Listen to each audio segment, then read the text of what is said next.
BIONICLE, The Legend Reborn. Written by Greg Farshti.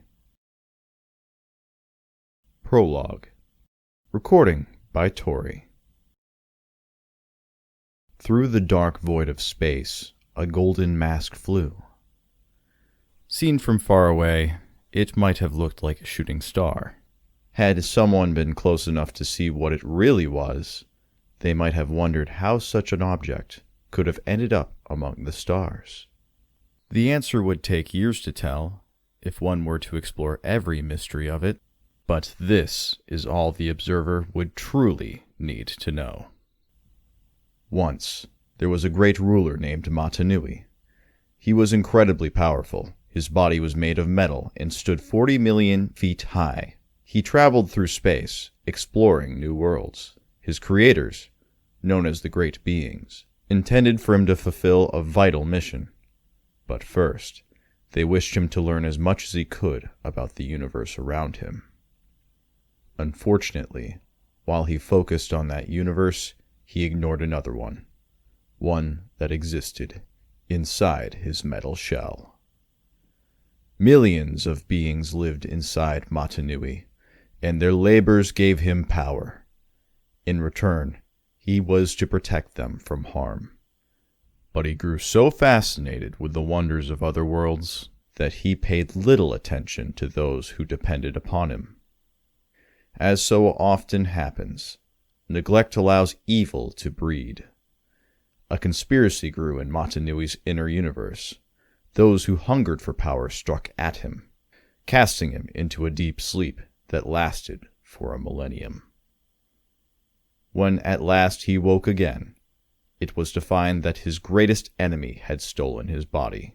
Mata Nui's mind and spirit were trapped in the golden mask of life and hurled into space.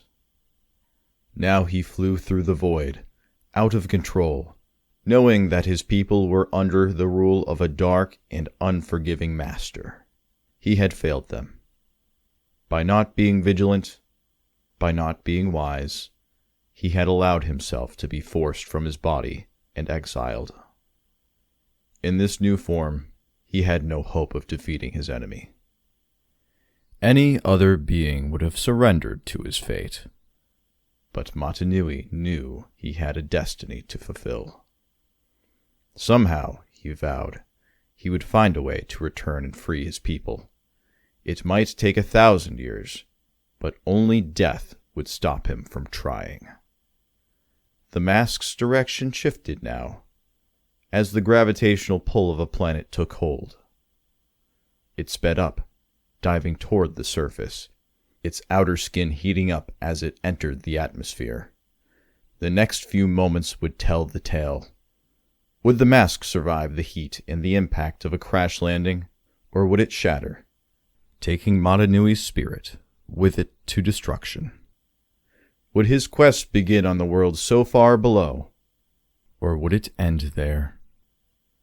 Within the golden mask, Mata Nui could do nothing now but hope. Chapter 1.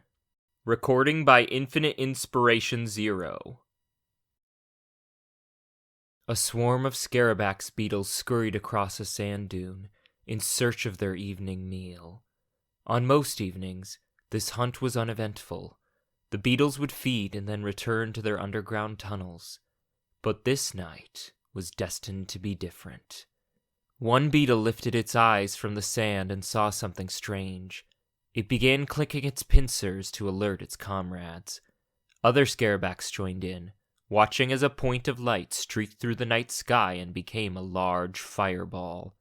The scarabax scattered. The falling object smashed into the ground and skidded across the sands, carving out a trench as it traveled. The intense heat fused the sand to glass. Finally, it came to a halt on the edge of a dune.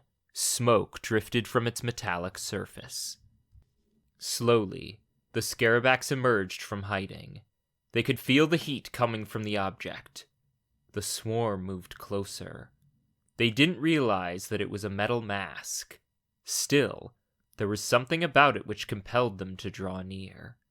Without warning, the mask rose into the air. The beetles jumped back in surprise as the sand beneath it swirled like a miniature cyclone. Now the mass hovered more than 7 feet in the air, surrounded by a contained sandstorm. After a few moments, the sands began to take on a recognizable shape. 2 arms, 2 legs, and a torso formed from the whirling grains, then turned solid. The storm ended. There now stood a being wearing a mask. His armor was white and gold, and his body lean and strong. He brought his hands to his mask, gently, as if not certain it was real. Then he looked down at his new body. The newcomer took a step, and his knees buckled. Catching himself, he took a deep breath before trying again. As he lifted and extended his leg, he heard a clicking sound. Looking down, the strange being saw a scarabax beetle right where his foot was about to land. He pulled back, saying, "Sorry, little one." The beetle moved back, cowering in fear. "Easy," said the being. "I will not hurt you." Responding to the stranger's gentle tone, the beetle lowered its pincers and looked up, cocking its head to one side. "My name is Mata Nui," said the stranger. "You may have noticed I am not steady on my feet yet." Mata Nui knelt down, extending his hand to the scarabax. The beetle sprang into his palm and scampered up his arm, clicking furiously. "I have the feeling you're trying to tell me something," said Mata Nui. The beetle was on his shoulder now, close to his mask. "Ah, it's the mask you're interested in." The beetle brushed its pincer against Mata Nui's mask, making it glow brightly. For a moment, it seemed like the mask and scarabax were one. Then the glow faded, and Mata Nui could see that the insect had been transformed. Where once there had been a small beetle, there was now a full-sized shield with the symbol of a single eye in its center. "Magnificent," whispered Mata Nui in wonder. Then the eye on the shield blinked. Mata Nui jumped back, startled. There was no time to ask questions. Mata Nui whirled at the sound of an angry hiss from above. A large, clawed creature was leaping toward him. Mata Nui tried to dodge, but he wasn't fast enough. The attacker clipped his shoulder, slamming him into the ground. Mata Nui got a better look at his attacker. It was roughly 7 feet in height, tan, with claws like spikes and a stinger tail like a scorpion. For a moment, Mata Nui wondered if this was some Toa gone mad. Then he reminded himself, "There are no Toa here. This is not your home." The creature attacked Mata Nui again. The shield moved to block its blows, making it angrier. Mata Nui rolled aside to avoid a strike. The beast's claws slashed deep marks in the stone where Mata Nui's head had been a moment before. "Okay, not good," thought Mata Nui. "If I stay on defense, I'll wind up in pieces." Mata Nui scrambled to his feet as the beast attacked again. The creature whipped its tail around, preparing to strike with its stinger. Mata Nui took a step back and stumbled over a boulder, landing on his back in the sand. The creature hit the boulder with its stinger.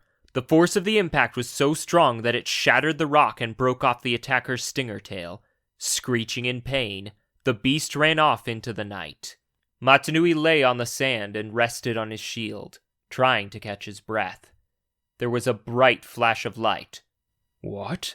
said Mata Nui in surprise. When the light faded, his shield was gone, returned to the form of the little scarabax beetle. Mata Nui smiled at the insect. "Before this day, I never needed help from anyone or anything. Thank you." He gently lowered his arm toward the ground to allow the insect to run free. "Well, little one, I spared your life and you saved mine," he said. "Shall we call it even and go our separate ways?" The scarabax responded with the rapid clicking of its pincers. Mata Nui chuckled, saying, "Okay, easy. It was just a—" Mata Nui heard a sound. He turned and saw a small white armored figure approaching in a land vehicle. The vehicle looked like it had been patched and repaired a dozen times using pieces from wrecks. Was this another attack? Mata Nui grabbed the broken tail of the beast and stood up. The scarabax scampered up his shoulder and hid on the back of his neck. The driver looked at Mata Nui, then at the impact crater left by the mask, and back at Mata Nui again. He raised a crystalline sword and said, "State your business." Mata Nui did not relax his guard. "Just a traveler looking for the nearest city," he replied. To Mata Nui's surprise, the driver lowered his weapon and broke into a grin. "Well, then you may as well start digging," he said. "Here on Barra Magna, you're bound to find the ruins of one or another." When Mata Nui didn't react, the driver added, "That's a joke." "Right. Well, to answer your question, the nearest village is Volcanus. I've got some business there if you want to ride. That is, unless you'd rather wind up captured by a pack of bone hunters. Or worse, Skrull." Mata Nui didn't know this being, but he seemed friendly enough. The alternative was walking through this vast desert, with no idea which direction to go. "What are bone hunters and Skrull?" asked Mata Nui. "No one you ever want to meet." Suddenly, the driver struck at Mata Nui, who blocked the blow with the stinger tail. "Relax," said the driver. "You've got a filthy scarabax on your back. I was just trying to knock the disgusting thing off." "Thanks, but I like him right where he is," answered Mata Nui, with a trace of warning in his tone. The driver shrugged. "To each his own. I'm Matus, by the way. Now hold on." Matus gunned the vehicle into motion and it shot across the desert sands. They traveled for a long time through the wastelands. There was little to see, just long stretches of empty sand occasionally broken up by bizarre structures that jutted up from the ground at weird angles. "What happened here?" Mata Nui asked finally. "Who knows?" answered Matus. "It's been like this as long as anyone can remember. But if I had to make a guess, I'd say it was probably evil," said Mata Nui softly. Matus glanced at his passenger, then shrugged. "I was going to say earthquake, maybe volcanic eruption, but evil works. Not from around here, are you?" "No." "I figured," said Matus. He pointed at the stinger tail Mata Nui carried. "It's clear you can fight if you can defeat a Vorox, and there aren't many Agori or even Glatorian who can do that." "Agori?" "Me. I'm an Agori," Matus said, smiling, "although most aren't as good-looking as I am." "That's another joke. Truth is, we're just peaceful villagers trying to survive. Not like the bone hunters. They're cutthroats who steal what little we've got left." The outline of a village appeared up ahead. Mata Nui could hear the faint sound of a crowd cheering. "Ah, good. Sounds like we're here just in time," said Matus. "For what?" Matus's answer was a broad smile. He drove their vehicle into the outskirts of the village, which, to Mata Nui's surprise, seemed to be empty. From where, then, was all the cheering coming? The answer came a moment later. The settlement was crude, built near an obviously active volcano. Light came from torches planted in the ground, and red-hot magma oozed from cracks in the surface. In the center of the village was a poorly constructed arena. The citizens were clustered together, watching as two warriors, one in red armor, one in white, fought ferociously. Matus halted the vehicle and got out. Mata Nui followed. "Back in the day, villages settled disputes the old-fashioned way, by trying to destroy one another," explained Matus. "Very messy, lots of cleanup. So we came up with a solution. Representatives from each village fight one-on-one." Mata Nui could hardly believe what he was seeing. In his universe, Toa fought for justice, to save lives and protect the innocent. But this was something different. "You Agori use your best warriors for sport?" he asked, unable to keep the distaste out of his voice. "Not sport. Problem solving. Much more honorable than slaughtering each other, and considerably more profitable." Seeing Mata Nui's cold expression, Matus added hastily, Not that I care about that sort of thing." "Come on, Acker! Take him down!" yelled someone in the crowd. "Get him, Strack!" responded another. Matus pointed to the fighters. The red warrior, Akar, used to be the greatest warrior in all of Bara Magna. The white one is Strack, from the ice village of Eikinox. An Agori, also in red armor, rose to greet Matus. "Ah, Matus, glad you're here. Look at Akar. I'm telling you, his days are numbered. I practically had to beg him to fight." "Mata Nui, meet Ranu. He's the leader of this village. Mata Nui's new in town." Ranu nodded at Mata Nui, then returned his attention to the fight. After a few minutes, he turned to Mata Nui and said, "What do you think?" Mata Nui gestured toward Akar. "He fights without fear. That is a rare quality." "True enough, but he's lost his taste for battle," said Ranu. "And once a Glatorian loses heart, it's not long before he meets defeat after defeat and must be banished. No doubt that is why Metis brought you here tonight." "I don't understand." "Ha! Let's not get ahead of ourselves, Ranu," Matus said, cutting off Mata Nui. "There's plenty of time to find a new first Glatorian to take Akar's place." In the arena, Akar was pressing his attack. He dodged a wild swing of Strack's ice axe and responded with a blow from his own fire sword. The impact rocked Strack and sent his shield flying out of his hand. "This red warrior fights with the courage of a true Toa," said Mata Nui. Strack swung his axe again, but once more Akar dodged. Seeing an opening, the red-armored warrior slammed his shield into his opponent's midsection, sending Strack flying into the arena wall. His weapon dropped from his hand as he crumpled to his knees.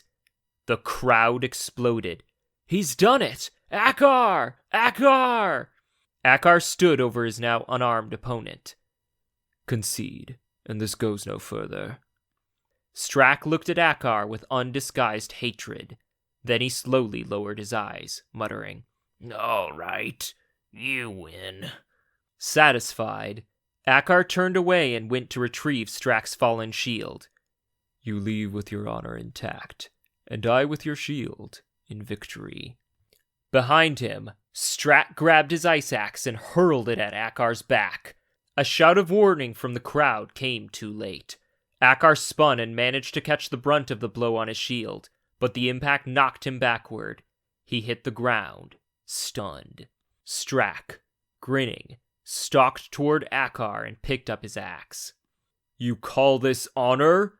Mata Nui said to Ranu angrily. "He was clearly defeated." "We're just Agori. We're not going to take on a Glatorian," Ranu replied. "The leader of his village will decide what needs to be done." "That's not good enough," thought Mata Nui. He leapt over the railing into the arena, a bright flash heralding the transformation of the Scarabax into a shield once more. The sight startled the crowd. No one had ever seen a shield appear from thin air before. "Interesting," Matus said to himself. "No wonder he's so fond of that bug." Strack hadn't noticed the new arrival. He was standing over the fallen Akar, axe in hand, ready to deliver the final blow. "You're finished, old." Mata Nui dove, tackling Strack. Both hit the ground, but the experienced Strack made it to his feet first, axe at the ready. "I'll cut you down for that, outsider," the Glatorian growled. Strack struck. Mata Nui brought his shield up, but the blow knocked him right off his feet. Strack pressed his attack, as Mata Nui desperately tried to block his strikes. Matus shook his head. "Too bad. I'd hoped he'd bring a decent price." Mata Nui was on the ground now. Strack stood ready to finish him off. Akar had revived enough to see what was happening. "Your fight is with me!" Akar shouted. "You're next, Akar," Strack answered. "He asked for it, and now he's going to get it." Mata Nui brought out the stinger tail, hoping to somehow parry the coming blow. The crude weapon touched his mask, and again there was a bright flash of light. In the next moment, Mata Nui no longer wielded a broken stinger, but a bright, gleaming sword. The crowd gasped and Matus's eyes widened in shock. Strack staggered back. "How in—" Mata Nui seized the moment. He lashed out with a sweeping kick that brought Strack down and caused him to lose his grip on the ice axe. Mata Nui leapt to his feet, holding the blade of his new weapon at Strack's throat. "Concede," said Mata Nui coldly. "Fine," Strack growled. "For all to hear," snapped Mata Nui. Strack glared at Mata Nui for a moment before shouting, "I concede." The crowd went wild, their cheers shaking the arena. Akar walked unsteadily to Mata Nui's side. Spotting Strack's hand inching toward his axe, Akar stepped on the weapon, saying, "Don't." The Ice Glatorian rose and limped out of the arena. "What will happen to him?" asked Mata Nui. "For attacking after he conceded? Banishment. Eikinox can't afford to send Glatorian without honor into the arena. Strack will be reduced to living in the wastelands before the week is out." Akar offered Mata Nui the Ice Warrior's shield. Mata Nui shook his head. "You won honorably. The prize of victory is yours." In that case, Akar tossed the shield aside as if it were garbage. "I've got plenty of shields." Akar turned to look at the crowd. Most of the Agori were already filing out of the arena, not even looking in his direction. "How quickly they forget," he said softly. "I'm already an outcast." "It's never too late to win them back," answered Mata Nui. Akar shrugged. "Perhaps. I'm in your debt, stranger." Mata Nui said nothing, but he wondered if he had just found the most valuable treasure that might exist on this world. An ally. Chapter 2. Reading by ShadowCaber. Mata Nui followed Akar to his shelter in the village. The Glatorian began packing items into a satchel, explaining that he was due to fight another match in the village of Tessara. The walls of the shelter were lined with Glatorian shields, trophies of Akar's past victories. "You won all these?" asked Mata Nui. "Yes, and look what good they do me," Akar answered, making no attempt to hide his bitterness. "Should have packed it in long ago." "But you stayed. Why?" Akar paused a moment before answering. When he spoke again, he sounded less bitter than sad. Duty. Pride. But a Glatorian past his prime's no good to anyone. To be defeated without a fight would be dishonor. You carry this truth inside you, as do I. You are a true Toa, said Mata Nui. Toa? Where I come from, Mata Nui began. Then he stopped, as if not sure how to explain himself. Finally, he said, "It is a name given to a select few warriors, worthy of..." Matus burst into the shelter, practically leaping in the air with excitement. "Mata Nui, you were brilliant! Ranu will pay anything we ask, and if you don't like this village, no problem. I'll get the other leaders to bid for you." "That is very kind," said Mata Nui, "but no." Matus looked at Mata Nui as if he had just said he wanted to be a target dummy for the scrawl.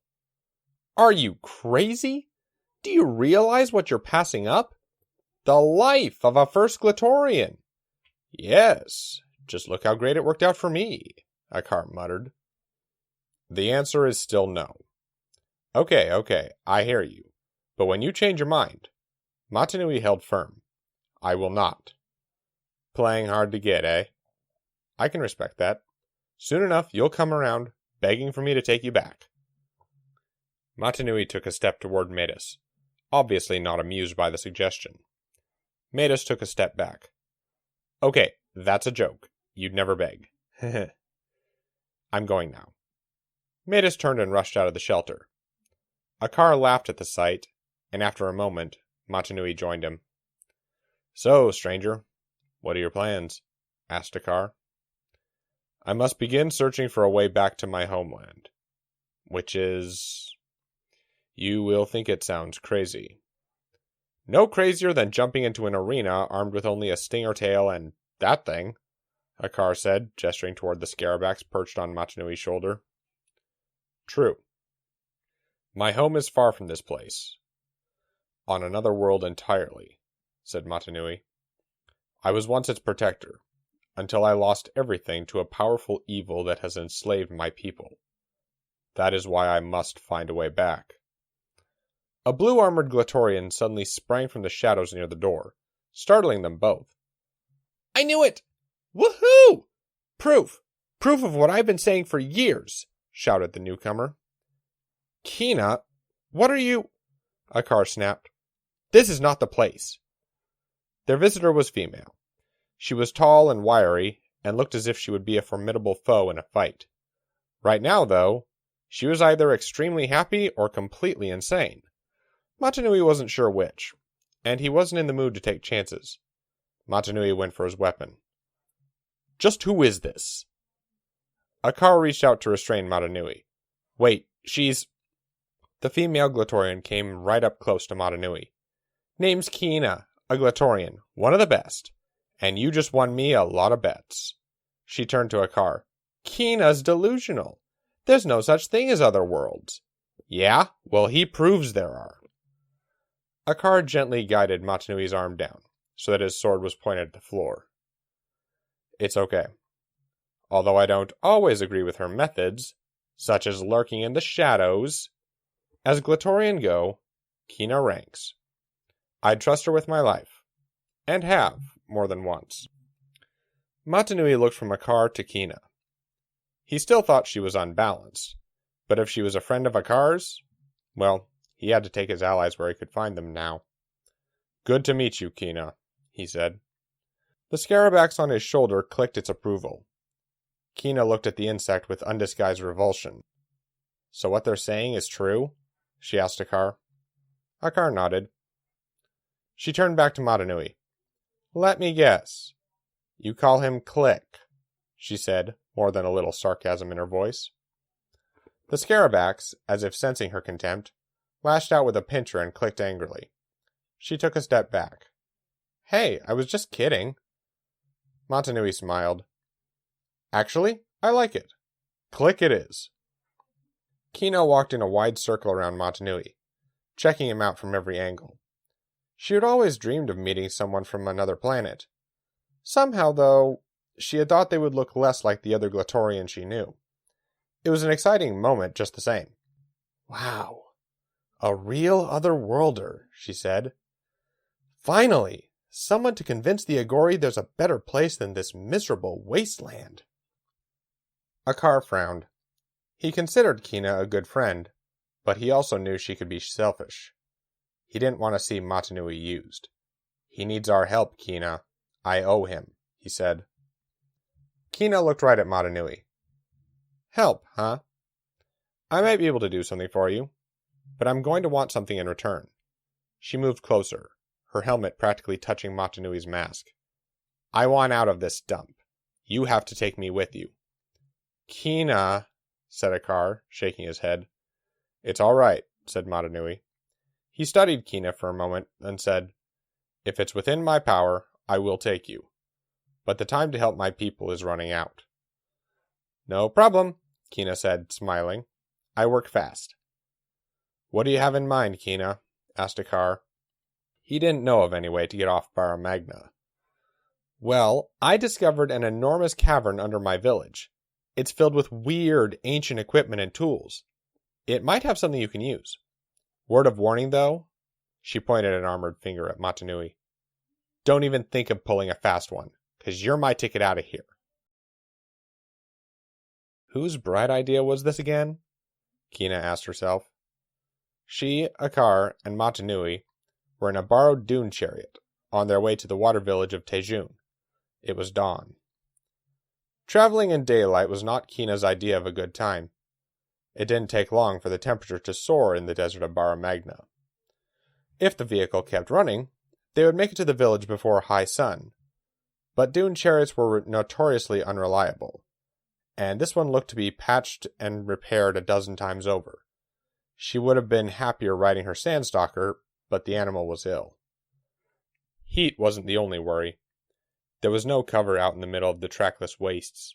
Granted, the savage Voroks would be more likely to hunt at night, but in full sunshine, bone hunters could see potential victims coming a mile away. Of course, there is some good news, thought Kina. You can see them, too. Mata Nui pointed toward a canyon up ahead. Is the cavern in that canyon? Kina shook her head. No, it's near Tejun, my village, just beyond that canyon. Akar wasn't listening. His eyes were scanning the horizon, looking for threats. It had not been that long ago that bone hunters had attacked Volcanus, and Skrull had sacked the free city of Atero. No place on Barra Magna was safe, least of all the wastelands between villages. Had he been able to see what was going on behind him, Akar would have been even more worried. Shortly after their departure from Volcanus, an Agori slipped out of the village. Making his way up into the rocks, he ran into two bone hunters on their rock steeds. Bone hunters were an unusual breed. Distantly related to the rock tribe of Roxtus, they were nomadic bandits. They lived in the desert, surviving on stew made from the thornax plant, and whatever they could steal. They were excellent trackers and unafraid to go after prey even in the worst heat of the day. Normally, they robbed and killed their victims. Lately, they had begun kidnapping Glatorian, for reasons unknown. Under ordinary circumstances, an Agori who encountered a bone hunter would scream and run. But these weren't ordinary circumstances, and this Agori was right where he had planned to be. The Glatorian are heading for Tejun, he told the two riders. You know what to do. The two bone hunters glanced at each other. They weren't used to taking orders from villagers. Agori were for robbing, after all. But it had been made clear to them that this Agori's word was to be obeyed. So they grunted something close to a yes and rode off. The Agori watched them go. He didn't trust the bone hunters. What sane being would? But he needed them. Left on their own, they were a dangerous element, unpredictable and wild. But bribed with weapons and water, they could be tamed and used. And once they were no longer useful... He smiled then.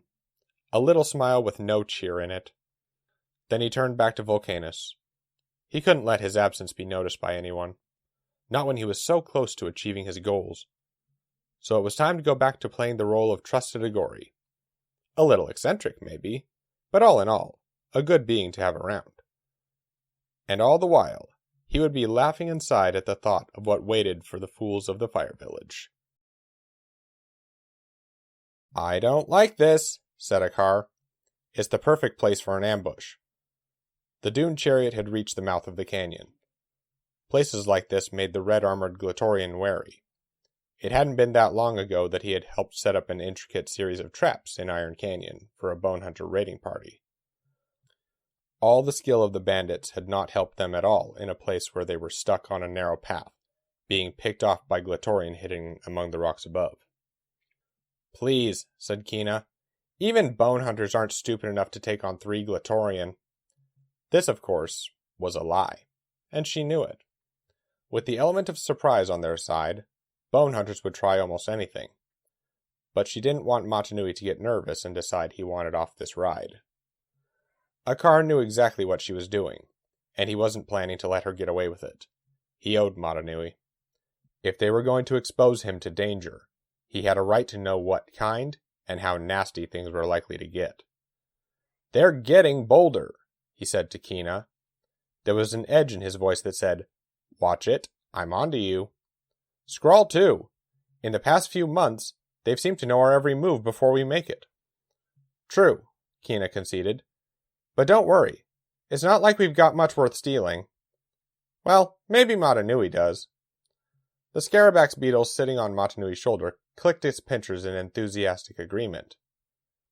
I was talking about his blade, Bugface. Kina snapped at the beetle and shook her head. I can't believe I'm talking to an insect. Mata Nui did not crack a smile. In my experience, when an enemy knows too much, it can only mean one thing. You have a traitor on your hands. Akar nodded. I was thinking the same thing. But who? A low rumbling sound filled the air. The ground beneath the chariot began to shake violently. Then the rumbling became a roar, as up ahead, the earth buckled and heaved. I think we have a bigger problem, Kina yelled. The ground exploded. A massive crimson creature rose up on 4 great legs and let out an ear-splitting roar. Mata Nui had never seen anything like it. It was at least 40 feet tall, part animal and part machine. Its legs sported massive treads and ended in vicious claws. Sharp pincers extended from both sides of its jagged mouth. When it took a step, the earth shook, and the chariot was headed straight for it. "Scopio!" shouted Akar. He had seen this creature once before, from a distance. Getting this close to one was something he could have lived without. "We should turn back," said Mata Nui. "Can't," Akar said, pointing behind the chariot. "They're even deadlier." Mata Nui turned. A group of black-armored riders mounted on reptilian creatures were riding across the sands in pursuit of the chariot. Each held a sword aloft in the air and shouted war cries as they rode. "What are they?" asked Mata Nui. "Bone hunters," Akar answered, "and a lot of them." "My village! There's another Glatorian there," said Kina, leaning forward in the driver's seat. "We just have to make it there." Kina turned the wheel and aimed the chariot at the narrow gap between the Scopio's left foreleg and the canyon wall. The creature's eyes narrowed, and it whipped its leg to the side, blocking the vehicle. Kina yanked on the wheel, sending the chariot into a skid right in front of the beast. "Hang on tight!" yelled Kina. The Scopio slammed its right foreleg into the sand, missing the chariot by centimeters. Kina drove it up the side of the canyon wall. The beast swung again, and missed.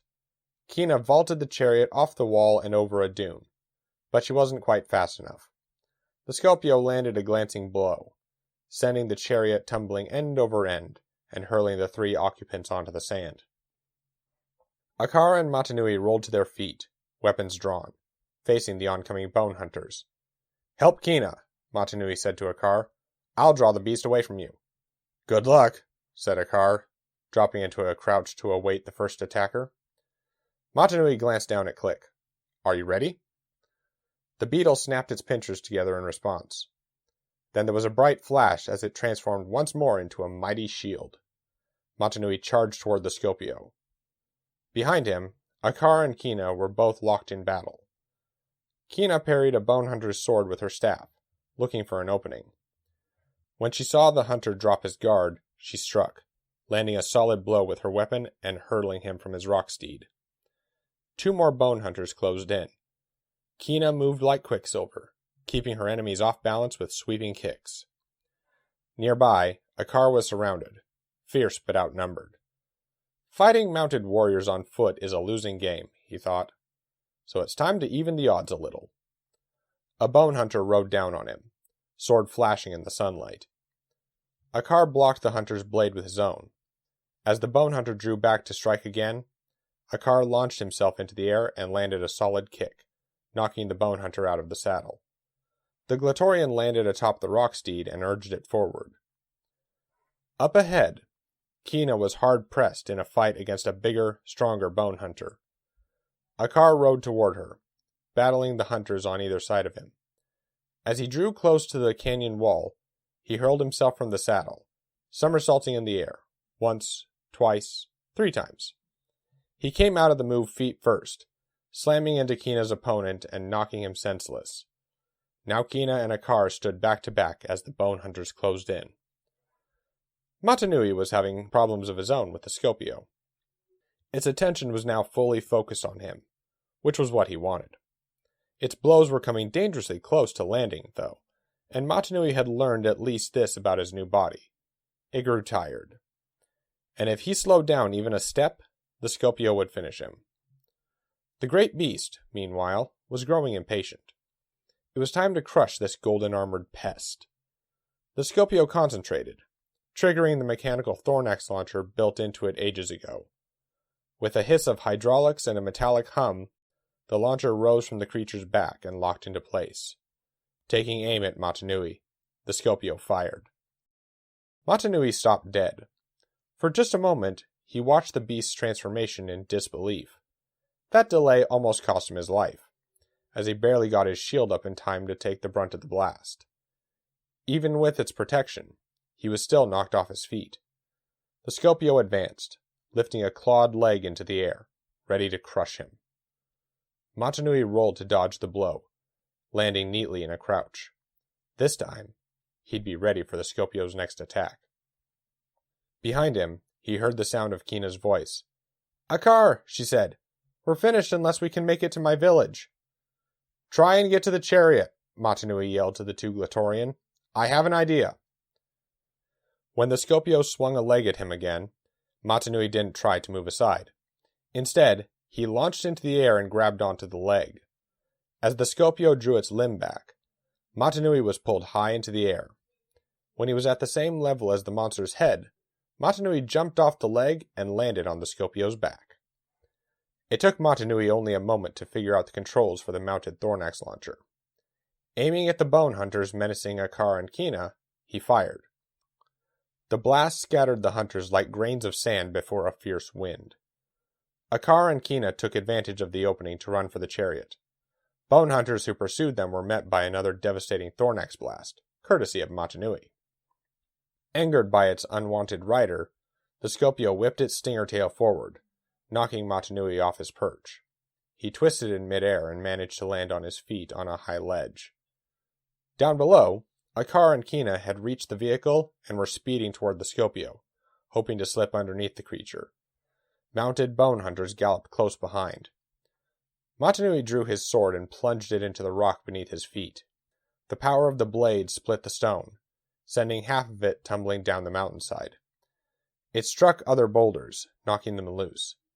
Soon the whole mountainside seemed to be moving, stones careening down in a huge rock slide.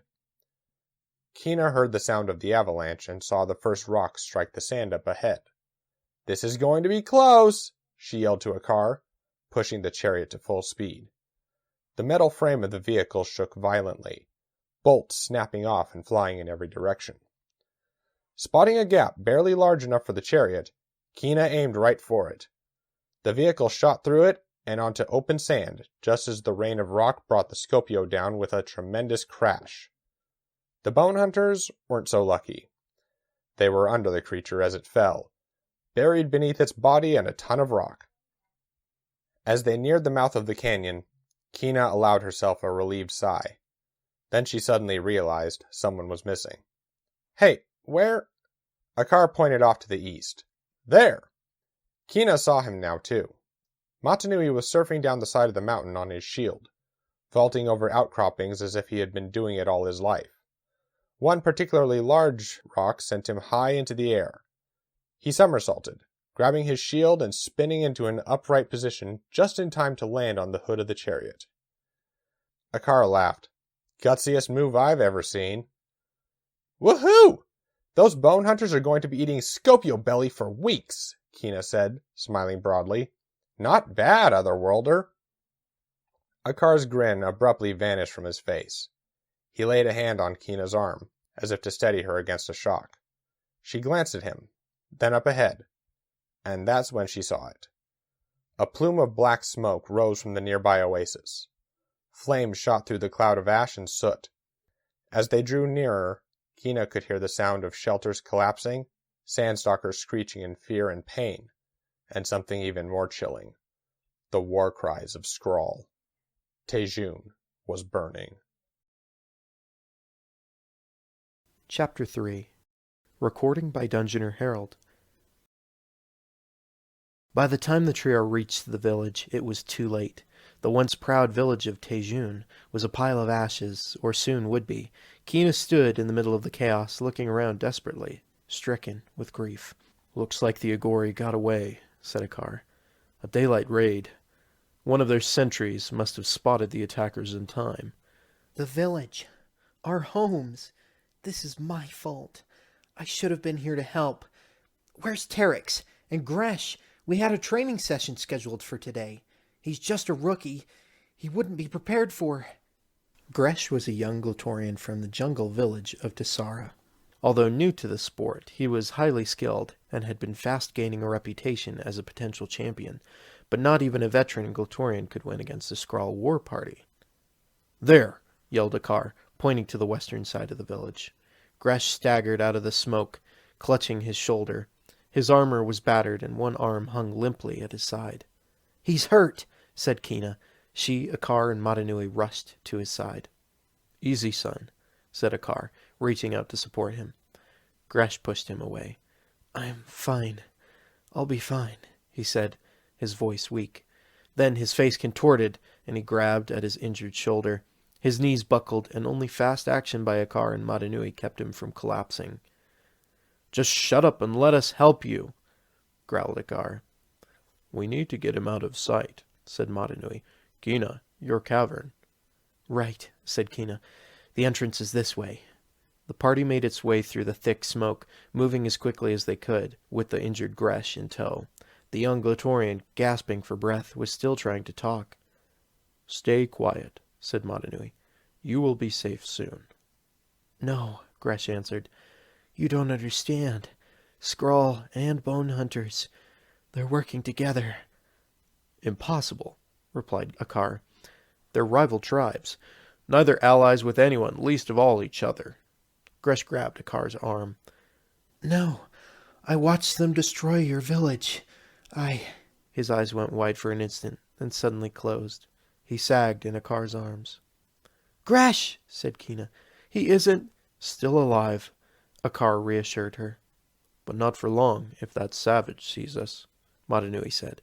The others turned at his words.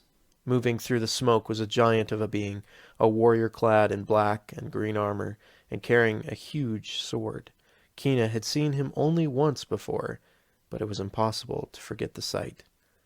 "Tuma," she breathed, "leader of the Skrull." Now more figures appeared behind him, a combination of Skrull warriors on foot and mounted bone hunters. Kina felt sick. This was every Agori's worst nightmare, coming true before her eyes. "The boy was telling the truth," said Akar quietly. "The bone hunters have joined forces with the Skrull." Kina pushed on a jutting piece of stone, and a portion of the rock wall slid open. The group rushed inside, and the door slid in place behind them. "They won't find us in here." She led her friends down a gently sloping tunnel. The stone walls were marked with strange glyphs and symbols, carved with care. Mata Nui found he could not take his eyes off them, despite the danger that surrounded him. "Wait," he said. "These glyphs. Later," snapped Kina. "First we have to take care of Gresh. The cavern is just ahead." The tunnel opened onto a massive cave. This was no natural formation. Huge, opaque marble obelisks dominated the center of the space, illuminating a central area. 6 entrances opened onto what looked like miniature ecosystems. "It looks like a place of creation," thought Mata Nui. "A lab, perhaps? But why create 6 environments in this place? For what purpose? If it was a test, what were they testing?" As they moved farther in, Mata Nui saw more evidence for his theory. Tables made of stone were scattered about, covered with tools and machine parts. Someone had been working here, and perhaps not so long ago. He noted disturbances in the ancient dust. Kina gestured to one of the tables. "Lay him down over here." Gresh's breathing was steady, but one arm was badly injured. Mata Nui felt helpless. He knew nothing about how to care for another being. He wasn't even certain how serious the damage to Gresh might be. Would he die from this wound? Or was this the kind of injury Glatorian received in the arena all the time? He guessed not, given how worried Kina appeared to be. The keen ears of Akar picked up a sound from the shadows. He drew his sword in a flash, saying, "Show yourself, now!" There was a long moment of stillness and silence. Then a villager clad in blue armor stepped into the light. He was short, and his body seemed to be in constant nervous motion. He held his hands out defensively, looking from Akar to Kina and back again. Okay, relax," the Agori villager said. "Everything's okay, it's just me, Barracks." Now Kina had her trident in hand, pointing it toward Barracks. Her features were tight with anger. "You filthy little thief! I told you if I ever caught you down here again, I'd—" Barracks ducked behind Mata Nui's legs. "This place doesn't belong to you, and I'm no thief. I'm a collector." He glanced up at Mata Nui then, noticing his protector for the first time. "Oh, like your mask. Can I have it?" The villager reached up to touch the mask of life, but before his fingers could make contact, Barrick spotted Kina rushing toward him. He withdrew his hand quickly, as if the mask might bite him. "Come here, you!" snapped Kina. Barrick sidestepped, keeping Mata Nui between him and the enraged Glatorian. "I have a right to collect anything I want. It's just junk anyway." "Then why do you want it?" asked Kina. "'Cause I like fixing things," said Barracks. He gestured at the lights on the ceiling. "Who do you think got those lights working?"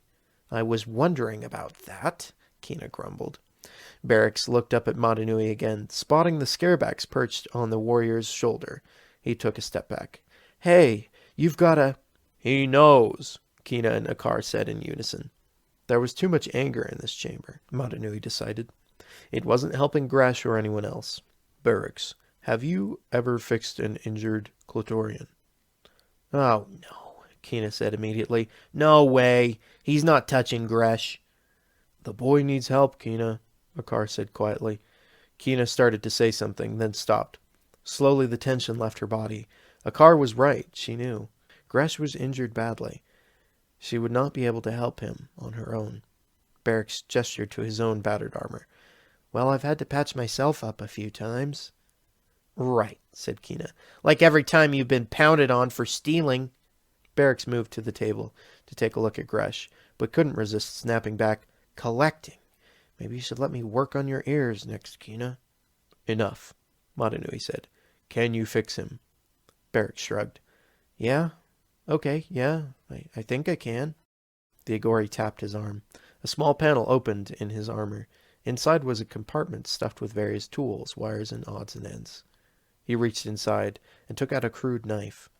"Gresh better pull through," Kina said. "You got that?" "Great," Barracks muttered. "No pressure or anything." He took the knife and sliced off a portion of a strange vine that grew on the nearby wall.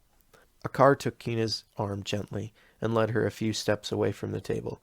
She never took her eyes off of Barracks, watching him with the look of a mother sandstalker ready to spring to the defense of its young. "What if he's the traitor?" she whispered. "Then he'll pay," Akar replied. The two Glatorian moved to join Mata Nui, who was examining the cavern with undisguised curiosity. He moved hesitantly, as if he were trying to capture a memory that was just out of reach. "Something wrong?" asked Kina. "I don't know," Mata Nui answered. "There's a familiarity about this place." "Must have been created by the old rulers of Barra Magna," said Akar, looking around. "The great beings," nodded Kina. Mata Nui's head snapped around at the sound of the name. "The great beings were here?" It was too incredible to believe. The great beings were at the core of Mata Nui's earliest recollections. They had constructed the massive robot body that had once belonged to him. They had created his consciousness and placed it inside that body, and then sent him forth to do what? He still did not recall. That had been more than 100,000 years ago, and he had given up hoping he would ever find them again. It might have been chance that brought him to this world where the great beings had once walked, but he preferred to think it was destiny. It was obvious that Kina did not share Mata Nui's reverence for the great beings, though. "Great destroyers is more like it," she said. "Why do you speak against them?" demanded Mata Nui. "Why? They wrecked our world, that's why," Kina shot back, gesturing toward the 6 chambers containing many environments. She continued. "This was Barra Magna before the great beings left us here to rot." "You have no proof of that, Kina," said Akar. "They could have just as easily ended up buried in the ruins. A lot of others did, you know." "No," Mata Nui said, shaking his head. "The great beings did not fall here. That much I am sure of." He walked deeper into the cave, examining every inch of the walls, until he came to a great door. Inscribed on it was a symbol, 3 dots flanked by 2 curved lines. Mata Nui had seen the symbol before, for it had been inscribed in places on his old robotic body as well. But he did not know what it stood for. "What lies beyond here?" he asked. "No idea," Kina replied. "Never been able to get it open." Barracks had been eavesdropping on the conversation as he worked. Now he called over his shoulder, "Me neither, but I bet there's something good back there." "Keep dreaming," Kina said sharply, "and pay attention to what you're doing, thief." Mata Nui stepped close to the door. As he did so, his mask began to glow, casting golden light on the inscribed image. "I recognize this symbol," he said softly. He reached out and touched one of the 3 dots. As soon as he did so, it began to glow, and there was a loud click, as if a lock was coming undone. The symbol rotated beneath Mata Nui's hand, and the 2 halves of the door began to slide apart. "It's opening," said Kina. "You did it!" Behind the door there was a stone staircase leading down. Mata Nui and the 2 Glatorian followed it into an antechamber farther beneath the earth. A variety of symbols covered the walls, most of them circles with lines or other circles inside of them. Kina and Akar examined these as Mata Nui moved farther into the chamber. They heard him cry out, "It cannot be!" Akar and Kina were at his side instantly. He was standing in front of the far wall. Carved into the wall were what looked like building plans for a giant being made of metal. It was clear from the dust all around that the carving had been made long, long ago. "What's wrong? You look like you've seen a ghost," said Kina. "I have," replied Mata Nui, his eyes riveted by the carving. "You know that thing?" "Yes, a gigantic mechanical being," Mata Nui said, his tone filled with frustration and anger. "Just like the one now enslaving my people." "Wait," said Kina. "You think the great beings had something to do with that? Did they harm your people too?" "No. The responsibility lies on my shoulders alone," said Mata Nui. "But this place, these symbols, we are on the right track." Chapter 4. Tuma, leader of the Skrull, was feeling quite satisfied. He had returned to the city of Roxtus following the sack of Tejun, confident that his plans were proceeding. With that village and its oasis in his hands, the Agori of Barra Magna had lost their primary water source. No doubt they would turn on each other now in a fight over what water remained in the wastelands, making them easy pickings for his Skrull warriors. In one swift stroke, he would control the desert. To an outsider, it might have seemed a strange prize to covet. After all, what was there to Barra Magna? Nothing but scattered metallic shelters that towered hundreds of feet high, with Agori huddled inside them for protection against the wind and sand. Deposits of Exedian metal and other semi-valuable minerals here and there, precious little food or water. On the face of it, nothing a conqueror like Tuma would want. But the desert of Barra Magna offered one thing the Skrull desperately needed: space. No one other than the Skrull knew why they had first moved down from the north into the Black Spike Mountains. Their cities had been raided and destroyed by a race of warriors they had never encountered before. Shapeshifters who struck from the shadows and then disappeared. All of the Skrull's weapons and skill had proven of no use against this enemy. Finally, the Skrull were forced south, taking up residence in the long-abandoned city that became Roxtus. Here they were easily the most powerful tribe, but Tuma could not help looking behind. Would their enemies from the north follow them here? If so, how would the Skrull stop them? Fighting the shapeshifters in confined quarters would lead to a second disaster. The Skrull needed room to maneuver, vast tracts of open land they could force the foe to cross. Only then would they have a fighting chance to survive. Tuma could have simply warned the Agori of Barra Magna of what the Skrull had encountered, and made some mutual defense agreement with the other villages. But that was not the Skrull way of doing things. No. Instead, he plotted, manipulated, and steadily weakened the villages until he was sure they could not stand against his army. Then the Skrull struck at the village of Viteru, destroying it, and now Tejun had fallen as well. Complete surrender by the Agori would follow any day now. Then Tuma would rule not just a city, but an empire, and it would be an empire he would keep, no matter who might dare to attack it. A pair of bone hunters stood guard amid the ruins of Tejun. They were not happy. Their role in life was to ride, hunt, rob, and kill. It was the nature of their people to take from those who were weaker. Bone hunters saw themselves as akin to the cruel wind that blew out of the Black Spike Mountains, raising sandstorms that blinded and killed those foolish enough to be caught out in the desert. Through their hunts, they eliminated those Glatorian and Agori who were not fit to survive. That had changed since the alliance with the Skrull.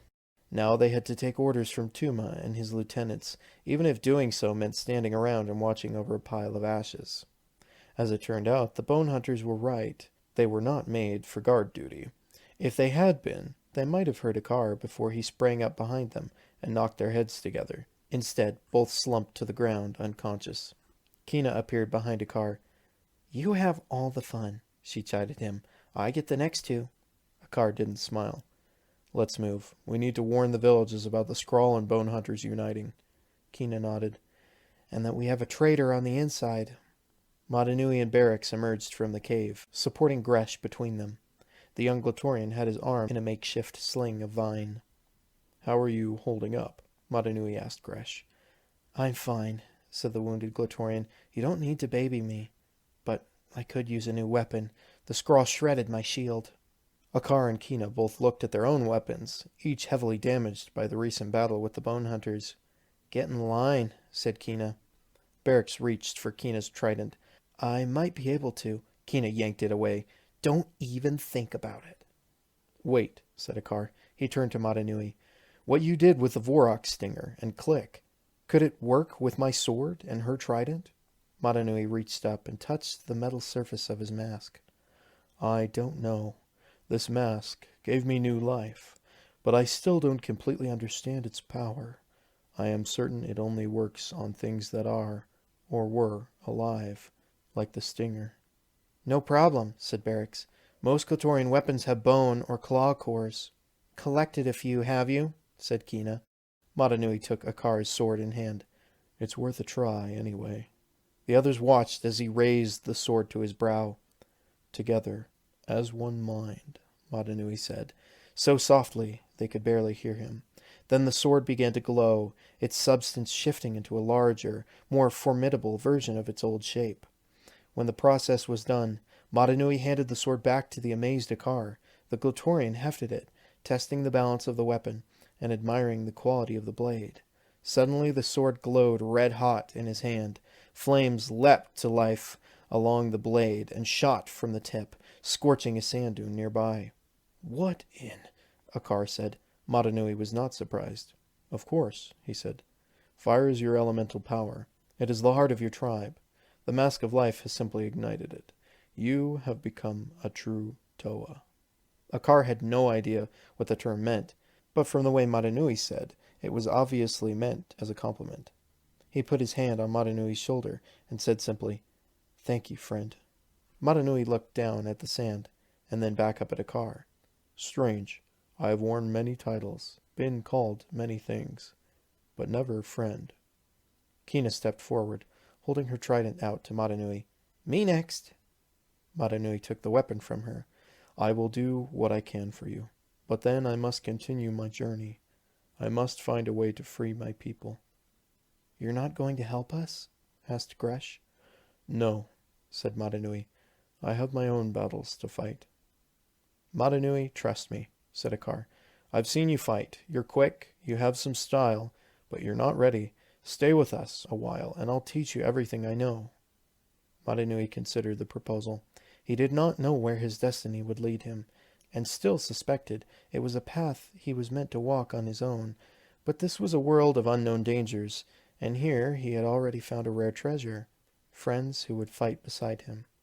Having done that, could he really go back to being alone again? He looked at Akar, his answer written in his eyes. The veteran Glatorian smiled and clasped Mata Nui's hand. "Welcome to the team, Otherworlder," Kina said. "Now let's get to work." Akar kept his word. As they traveled toward the village of Tisara, he began schooling Mata Nui in the art of combat. The first lesson was not fighting moves, but the power of observation. By studying the subtle movements of a bird in flight, it was possible to predict which direction it would turn. The same could be done in battle, to guess an opponent's next move. As night fell on the second day of their journey, Barracks was in the driver's seat of Kina's chariot, with Gresh riding along beside. Kina, Akar, and Mata Nui walked. "Unfair," said Gresh.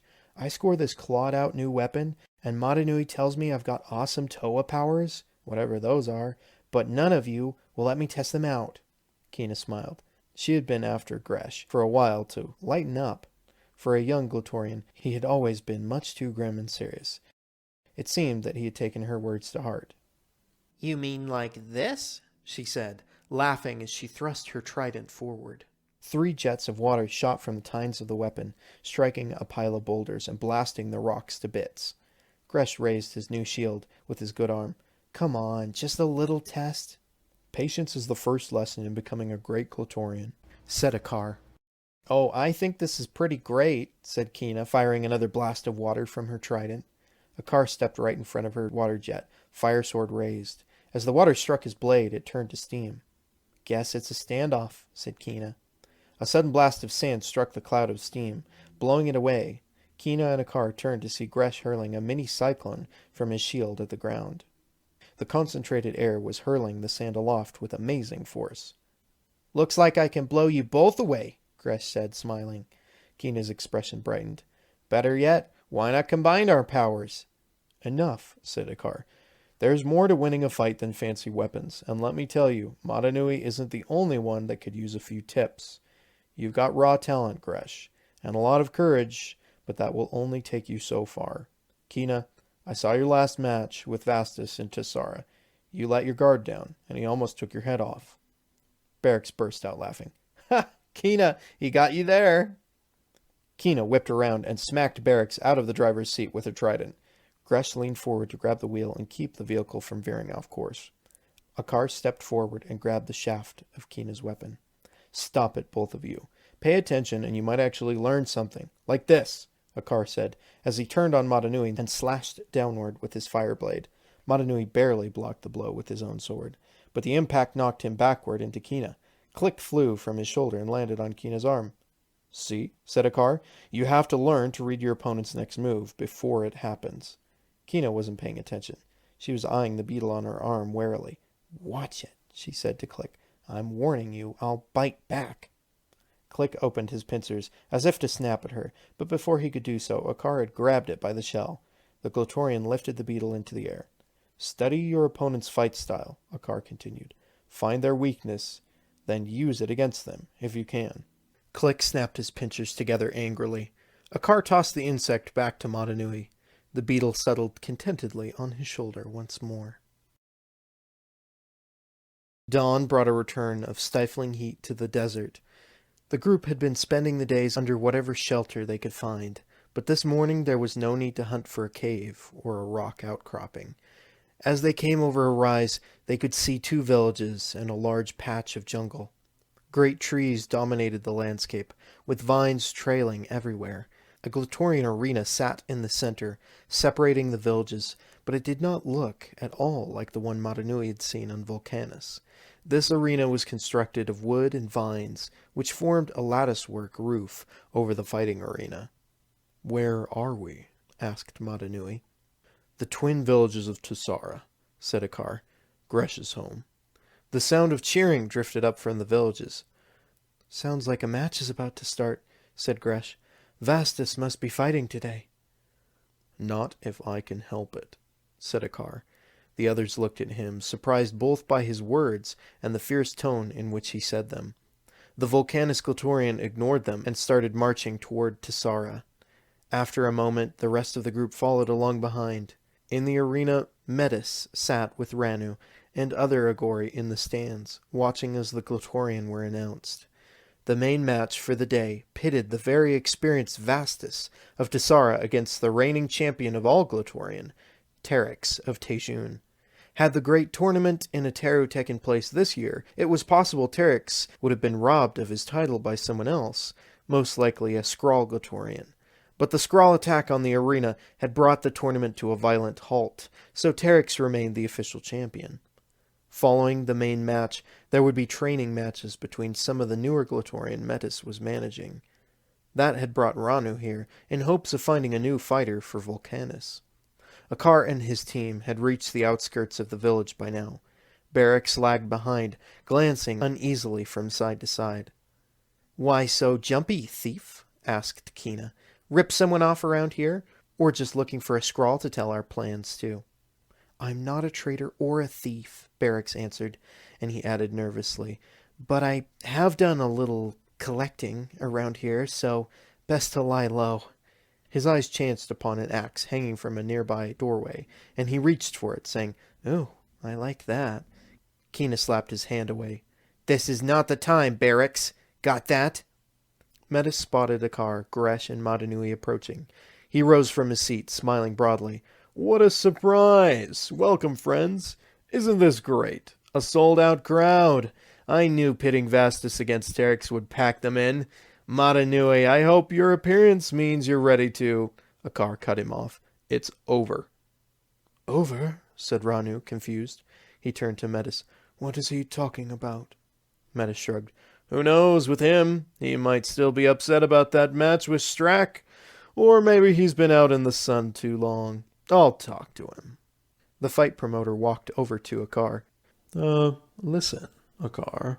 With all due respect, you don't have any authority here. This is a match between Tessara and Tejun, and you're too late anyway." Metis gestured toward the arena. The match had indeed already started. Teryx had fired his Thornax launcher, but Vastus dove aside before the explosive sphere could strike him. It slammed into the ground and went off, sending a spray of shattered rock into the air. He hit the ground and rolled, ending up on his feet and firing his own launcher at Teryx. The Tejun Glatorian saw the Thornax coming at him, but too late to move aside. He brought his weapon up to block it, but the explosive impact still sent him reeling. Akar had seen more than enough. He stepped up to the railing, even as Metis tried to block his way. "Wait, what are you doing?" asked Metis, his tone a little frantic. Akar might have already seen his best days, but Metis knew he was still a Glatorian that others listened to. If he spoke out against the Glatorian system, who knew what might happen?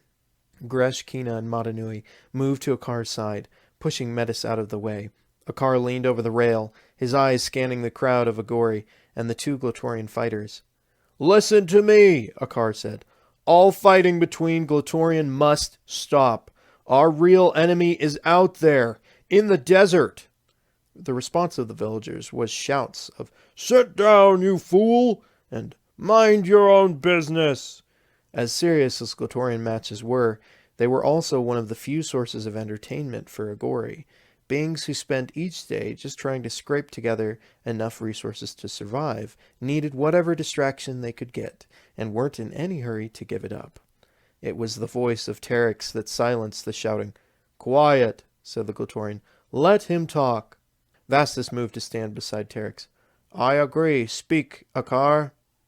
"Thank you, Vastus. And thank you, Teryx," Akar said. "Now listen to me, everyone. The Bone Hunters and the Skrull have formed an alliance." This provoked a chorus of disbelief from the crowd. Some threw their hands up into the air and turned away. One Agori could be heard saying, "Why are they making us listen to some old loser's fantasies? Get on with the match." "It's true," said Keena. "Teryx, our village has been destroyed. I saw it with my own eyes. We arrived too late to help. The Agori who were there escaped, probably out into the sands. But it's gone. All of it." "Impossible," Teryx whispered. "I should have been there. I told Metis this match was a bad idea, especially when you would be in Vulcanus. But Tejun needs the food that was in stake here. And now you say there is no more Tejun." "Keena speaks the truth," said Gresh. "Tejun is gone, and it's just the beginning." "We must unite," said Akar. "Time is running out." As soon as he said it, Akar knew he had made a mistake. The Agori, before simply angry and skeptical, had now become a fearful mob. Who could blame them? Many of them had seen firsthand the aftermath of Bone Hunter raids and the Skrull destruction of Ateru. They had witnessed Glatorian running before the might of the Skrull army. Why should they believe Glatorian could save them now that their two worst enemies had joined together? Ranu chose that moment to step forward. He held his hands out to the crowd, gesturing for them to sit down and be silent. "Calm yourselves," he said. "Your village leaders will know what is best for you. We will do as we always have." Mata Nui could no longer stay quiet. He knew all too well the dangers of underestimating an enemy or expecting that the old methods of dealing with a problem would always work. It was thinking like that which had cost him a universe. "Your old ways will not work," Mata Nui told the crowd.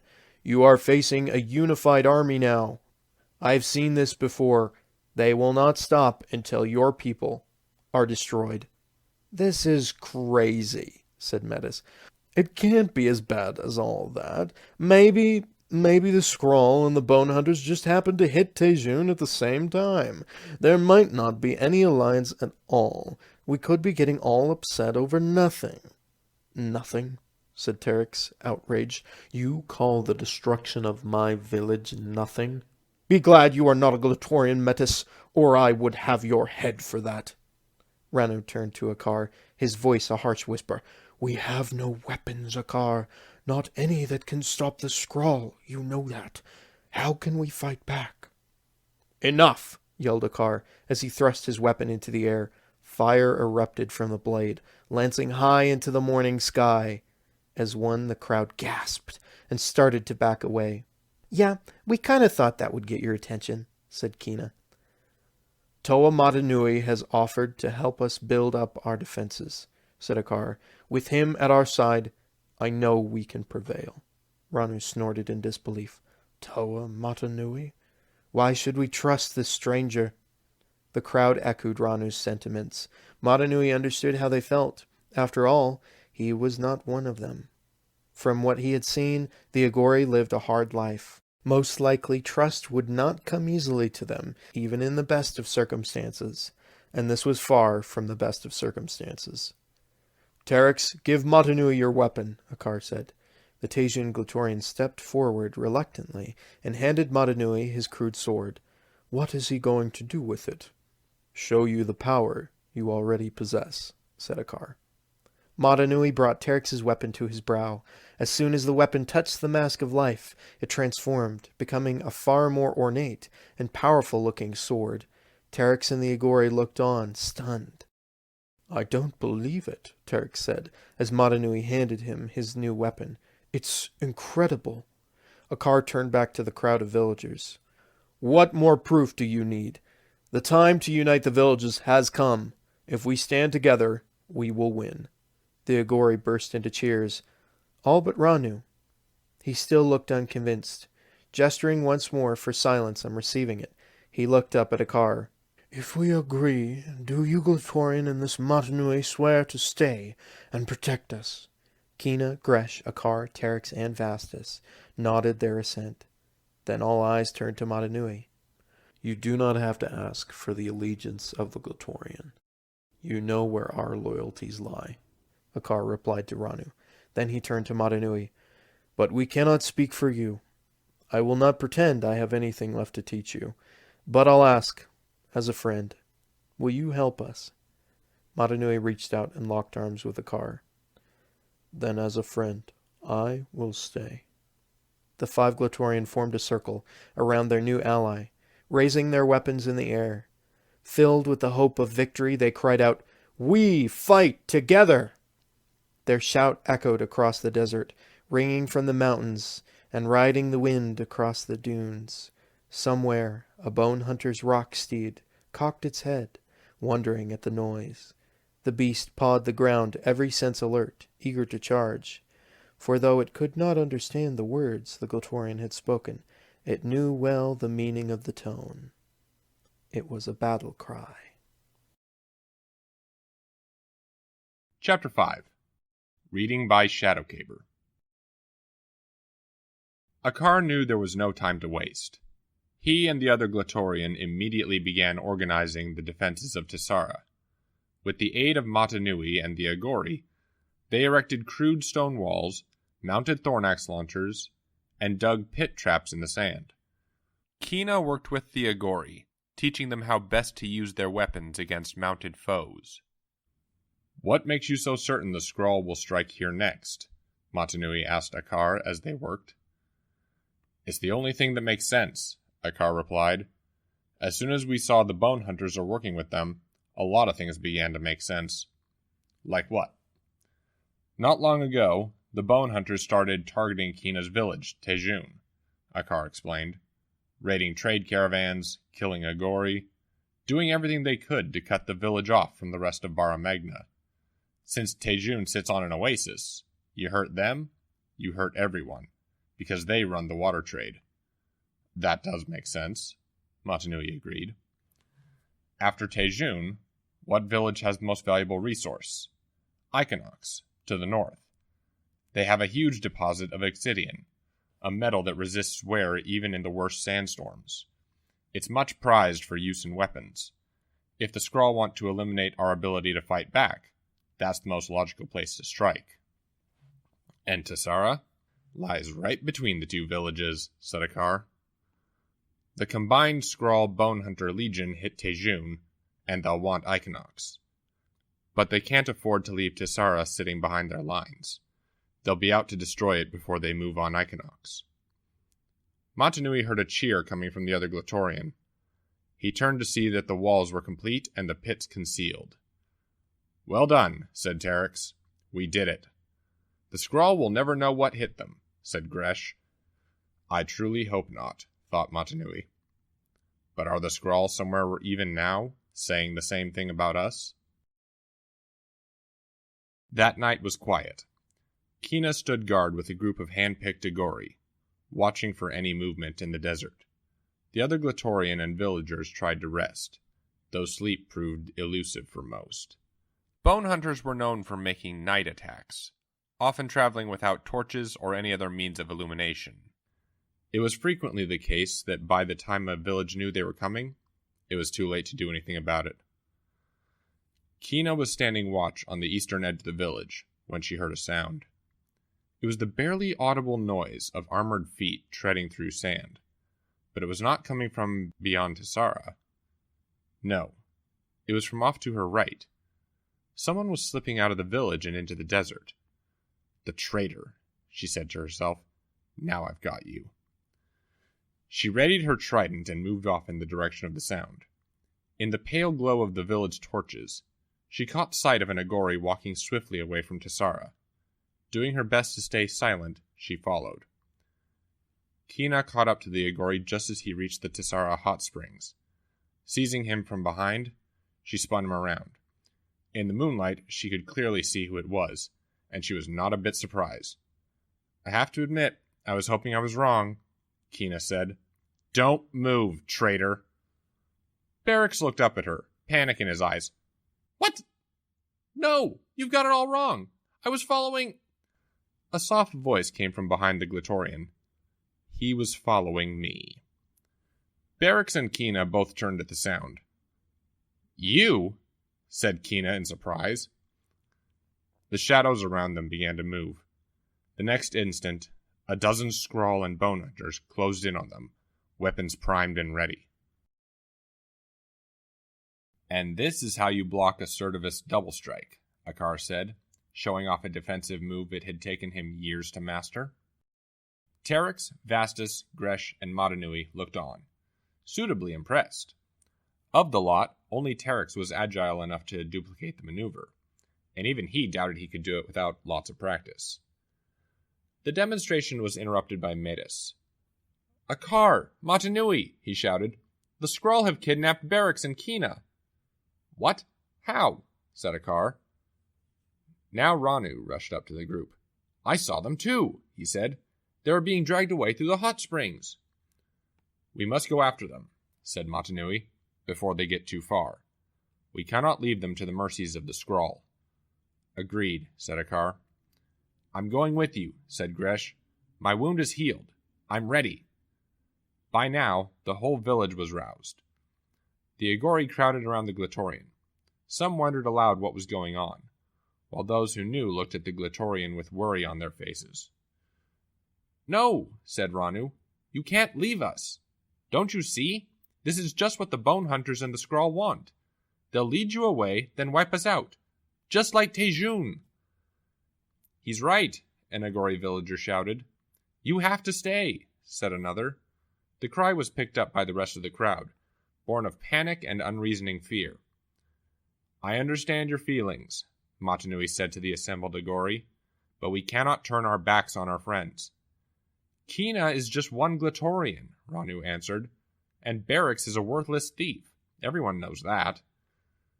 No one is worth sacrificing, no matter how small, said Mata Nui. We stand together as a team. So you'd leave us defenseless? Demanded Ranu. A fine thing. We trusted you with our lives, and you repay us with betrayal. Mata Nui looked at Akar and Gresh, then back at Ranu. I was once forced to abandon my own people. I will not do so again. The Glatorian will remain here. I will go after Barracks and Kina, alone. No, said Gresh, you can't.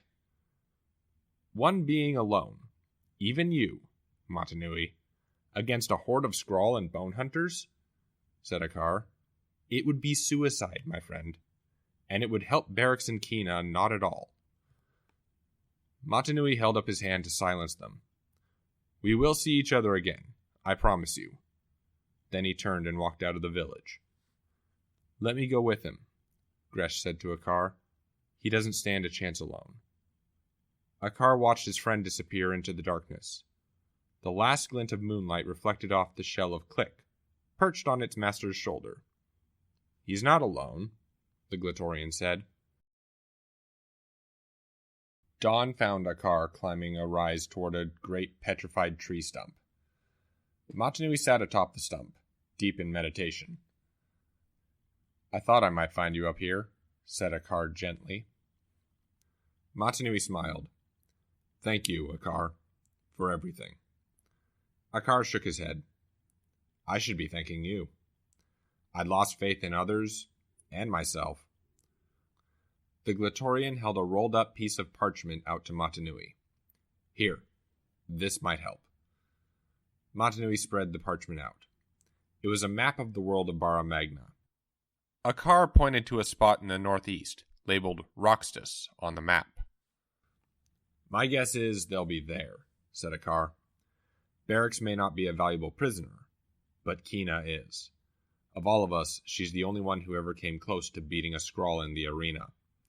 They'll make her the star of one of their matches, before they kill her. Mata Nui could hear what Akar was leaving unsaid. Kina meant a lot to the Glatorian. It was tough on him, leaving her safety in the hands of someone else.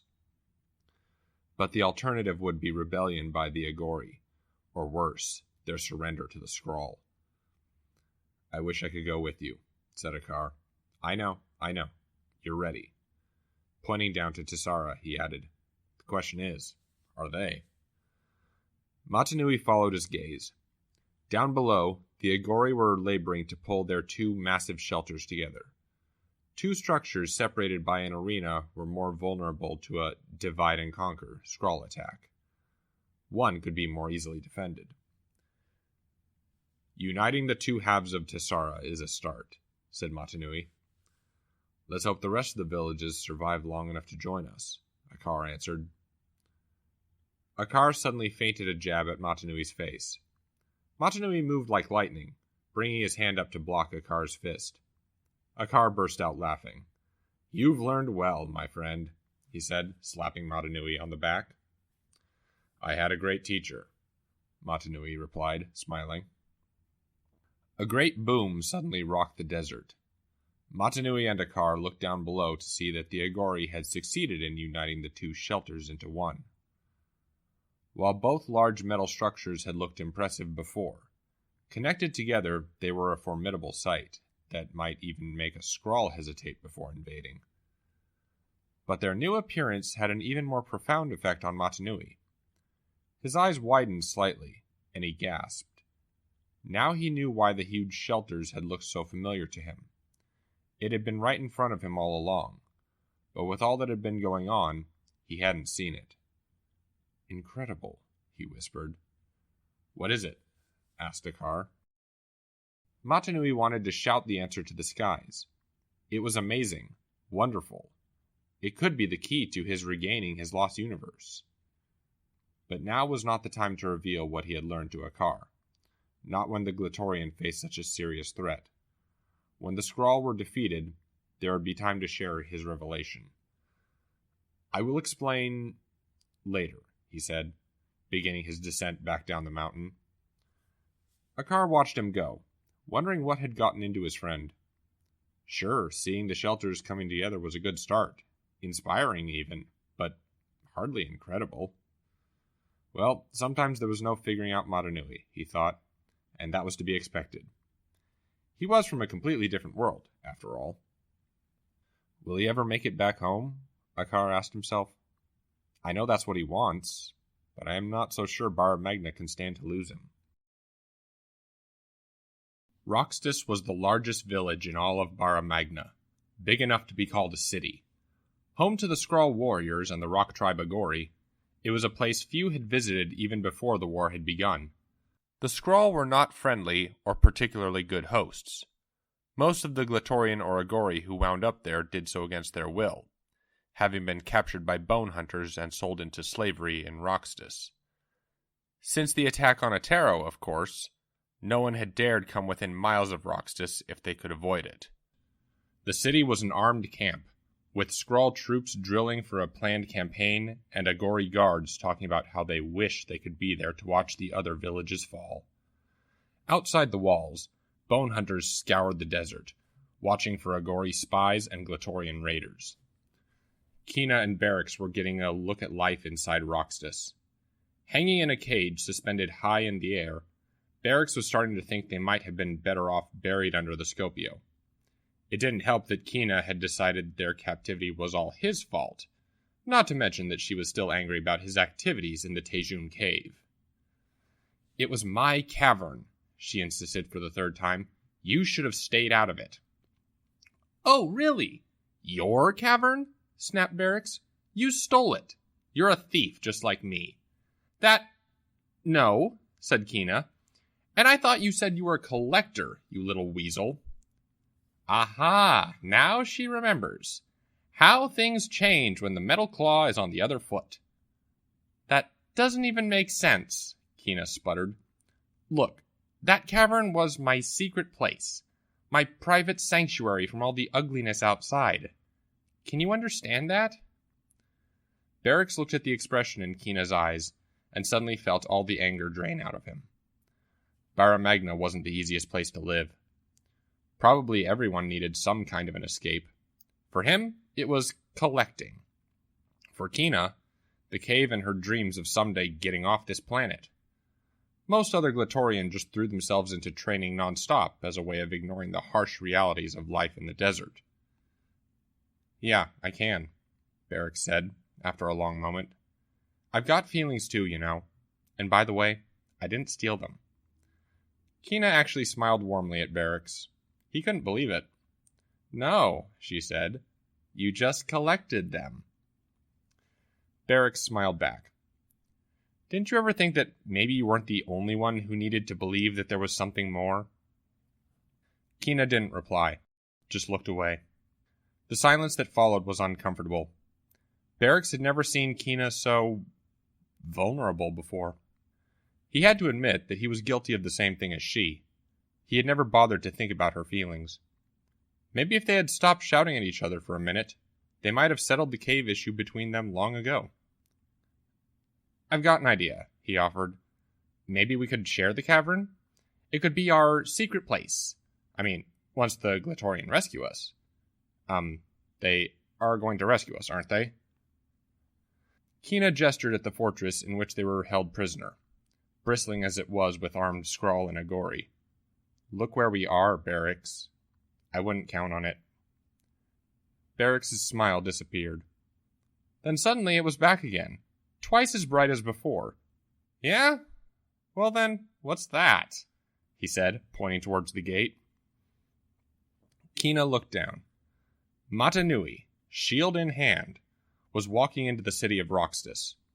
Mounted bone hunters rode behind him, prodding him towards the central arena. But this was no prisoner they were escorting, that was obvious. His head was held high. Hearing the commotion, Tuma, leader of the Skrull, stepped out of his shelter and walked to the center of the arena. He stood still, sizing Mata Nui up as the hero approached. Tuma had heard stories about this one from the bone hunters who survived the Scopio fight. He had been prepared to credit this new Glatorian with skill and daring, but obviously the warrior was lacking in sense if he walked into Roxtus alone. This stranger will learn a lesson, thought Tuma, and a painful one. He walked into my city. He will not be walking out again. Chapter 6. Recording by Nemetron. I don't believe it, said Kina. Her thoughts were a jumble. There was excitement, relief, and surprise that someone had actually come to their rescue. There was puzzlement. Where were Akar, Kresh, Tarix, and the others? Why had Mata Nui come alone? And there was fear too. She knew what Mata Nui had let himself in to do, and she worried about what might happen to him in this nest of sand snakes. Neither does Tuma, Berix replied. That might have been true, but if it was, Tuma was careful not to show it. The Skrull chief radiated power and confidence as Mata Nui approached. I'd hoped all the Glatorian would come, he said, but it seems they're even bigger cowards than I thought. Mata Nui ignored the jibe. He marched up the ramp that led into the arena, paying no attention to the chained Voroks on either side of it who tried to claw at him, or the laughter of nearby Skrull warriors. Tuma reminded him of someone else he had known in his past, so full of belief in his own might. Beings like Tuma, he knew, drew their power from the fear they provoked in those around them. Confronted by someone who felt no such fear, they often crumbled. In the cage, Berix gave a little wave to Mata Nui as he passed underneath. Is he? He began. Alone, Kina finished for him. I'm not sure I want to look. Tuma turned to look at the crowd of Skrull and Agori. Gesturing toward Mata Nui, he said, Either he's a madman, or he wants to join the winning side. He turned to look at Mata Nui, an evil grin plastered on his features. Which is it? Mata Nui walked right up to Tuma. The Skrull leader towered over him, but Mata Nui was not intimidated. He looked Tuma in the eyes and said, I am here to fight for my friend's freedom, one-on-one. Unless the leader of the Skrull is a true coward. Anger flashed in Tuma's eyes, but his tone of voice stayed amused, even a little bored. I'm going to enjoy tearing that fancy mask from your face. Before Mata Nui could reply, Tuma lashed out, landing a solid blow and sending his opponent sprawling in the sand. The Skrull and Bone Hunters cheered wildly. This was going to be a good fight, if a short one. Hey! No fair! Yelled Berix. Dirty, cheating Skrull, Kina said. Tuma wasn't letting up. He brought his huge sword down hard on Mata Nui's shield. Mata Nui rolled away and got to his feet, but Tuma was on him in an instant. The Skrull leader struck again and again, battering Mata Nui around the arena at will. Tuma was enjoying this, but some part of him wondered, could it be this easy? Why wasn't this Glatorian fighting back? Above, Berix covered his eyes with his hands. Oh, I can't watch. Mata Nui's getting shredded. No, don't you see? Said Kina. Watch. He's doing what Akar taught us. Study your opponent. Find his weakness. Well, he'd better find it fast, Berix replied. In the arena, Tuma was feeling more confident than ever of victory. He wasn't even bothering to keep his shield up anymore. This Glatorian was broken, too much of a coward to even raise his sword in defense. He was certainly far from being a worthy opponent for the leader of the warrior Skrull. But perhaps he could be a chew toy for the Voroks after Tuma was done with him. Did this pathetic weakling really believe he could bring down the mighty Tuma? The Skrull leader bellowed to the crowd. Be careful, said Mata Nui. Arrogance can topple giants. Trust me, I know. Tuma had grown tired of this sport. It was time to end it.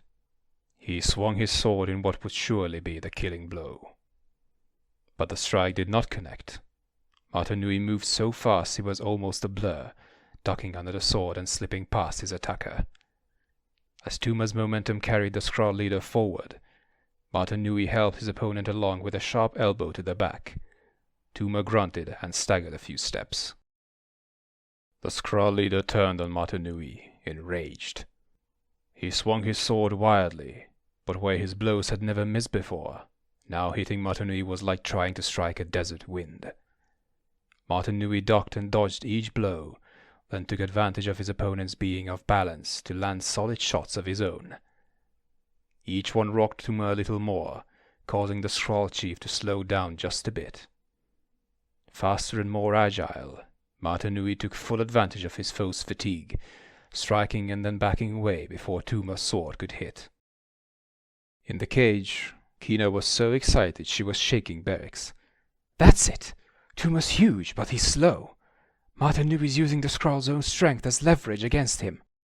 I get it, Berix said, feeling like she was going to rattle his brains loose in a second. The tide of battle had turned, and even Tuma knew it. With each blow Mata Nui evaded, his fury and his carelessness grew. I'll crush you like an insect, he raged. Remembering the origins of his shield, Mata Nui smiled. Don't be so fast to knock insects, Tuma. Sure, they are small, but their sting can fell a giant. Wouldn't you agree? Tuma swung at Mata Nui's head and missed once more. Mata Nui ducked inside his guard to strike 2 more hard blows. Tuma was exhausted and reeling. Mata Nui knew it was time to finish this fight. Summoning all his remaining strength, Mata Nui brought his blade down in a final sweeping blow, shattering Tuma's weapon to bits. Without pausing, Mata Nui spun, lashing out with a kick that sent Tuma crashing to his knees. Tuma looked up at Mata Nui, his body teetering for a moment. Then the Skrull leader collapsed into the sand. All around, the Skrull, Bone Hunters, and Agori gasped in shock. Mata Nui ignored them, instead reaching down to pick up the fallen Tuma's shield. Raising it high over his head, he proclaimed, I claim Tuma's shield in victory. Release my friends. In the cage above, Berix and Kina embraced in wild celebration. He did it, shouted Berix. He really did it. Woohoo! Cried Kina. Silence reigned in the Skrull arena now. Tuma was conscious, but too weak to rise. The Skrull, amazingly, had not charged Mata Nui, perhaps too in shock that their leader had fallen. Mata Nui still held the shield aloft, waiting for his force to honor the deal he had made with their leader. Then there came the strange sound of one pair of hands clapping and all too familiar laughter. Mata Nui turned to see Metis standing at the entrance to the arena, Kina's trident in his hand. All around, the Skrull drew their weapons. I could always pick a winner. Now throw down your shield and your sword, said Metis. When Mata Nui did not respond, Metis' smile abruptly disappeared. That's not a joke. Mata Nui tossed his blade onto the sand, and then gently laid down his shield. There was a flash of light as the shield transformed back into click. Save yourself, Mata Nui whispered to the insect. The beetle gave a quick click of his mandibles, and then vanished underground. Metis hurled Kina's trident at the spot where the scarabaeus had vanished, but too late. The head of the trident stabbed into the sand, leaving the weapon sticking out of the ground. So you were the traitor all along, said Mata Nui coldly. Coward! Kina screamed from above. Keeping tabs on the Glatorians so you could sell us out to the Bone Hunters. Not a coward, Metis said, smiling. Just a good businessman. You were the one who convinced the Skrull and the Bone Hunters to unite, said Mata Nui. Metis gestured to the assembled army of Skrull warriors and nomadic bandits. Of course I did. You think they'd come up with that idea on their own?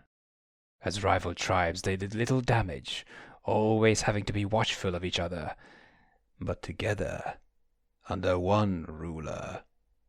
Kina couldn't believe what she was hearing. You'd lead them against your own people? Metis spat on the ground. What have the Agori ever done for me? Let's see, said Berix. We trusted you? The Glatorian will tear you apart for this, Kina said through gritted teeth. Metis glanced at Kina, then back to Mata Nui. She still doesn't understand. We are the only ones that know your role in this, agreed Mata Nui. The other Glatorians still see you as an ally. Exactly, said Metis. And by the time the Glatorian realize it, the battle will already be over. I win. Metis turned to his army. Finish them. I've wasted enough time here. I have to get back to... His orders were interrupted by the sound of bone hunters grunting in alarm. The nomads were pointing toward the desert, their bodies actually shaking with fear. Metis turned and immediately saw why. There was a Glatorian heading for the city. But not just any Glatorian, no. This one shimmered in the sunlight, and was easily 100 feet high. That sight was more than enough for the bone hunters, who broke ranks and raced away in terror. Some didn't even pause to mount their rock steeds, just took off into the desert on foot. Where are you going? Screamed Metis. Don't run, you idiots! Fight! The traitorous Agori pointed at the Voroks, still chained near the entrance to the arena. Unleash these wretched beasts. Make them fight. If that giant crushes them, so be it. Roused from their shock, the Skrull moved to carry out his orders. Loading their Thornax launchers, they prepared for battle with the giant attacker. Mata Nui took advantage of his captor's distraction. Grabbing both his sword and Kina's trident, he moved swiftly to the chain that held the cage in the air. With one swift stroke, he shattered the chain, sending the cage crashing down into the sand. The impact shattered the prison, freeing Berix and Kina. Mata Nui rushed to join them. Are you all right? He asked Kina, handing her the trident. I am now that I've got this back, Kina answered. Thanks. Berix didn't share her relief at escaping. His attention was focused on the giant Glatorian who was still marching toward Roxtus. What is that?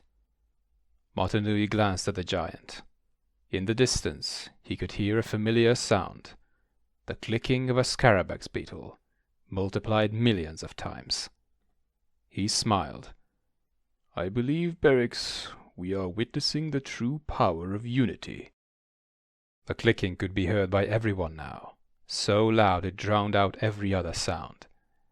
Before the startled eyes of the Skrull, the Glatorian dissolved into a swarm of scarabax beetles. With the giant construct gone, it was now possible to see what had been behind it all along. And loyalty, said Mata Nui. They emerged from the center of a sandstorm like avenging desert spirits. Teryx, Vastus, Akar, Gresh, and so many more. Glatorian and Agori of every tribe united into one great army. Some were on foot, others in dune chariots and other vehicles. Their weapons ranged from Thornax launchers to rocks and clubs. It was a ragtag force, undisciplined, wild, maybe even suicidal to dare challenge the Skrull.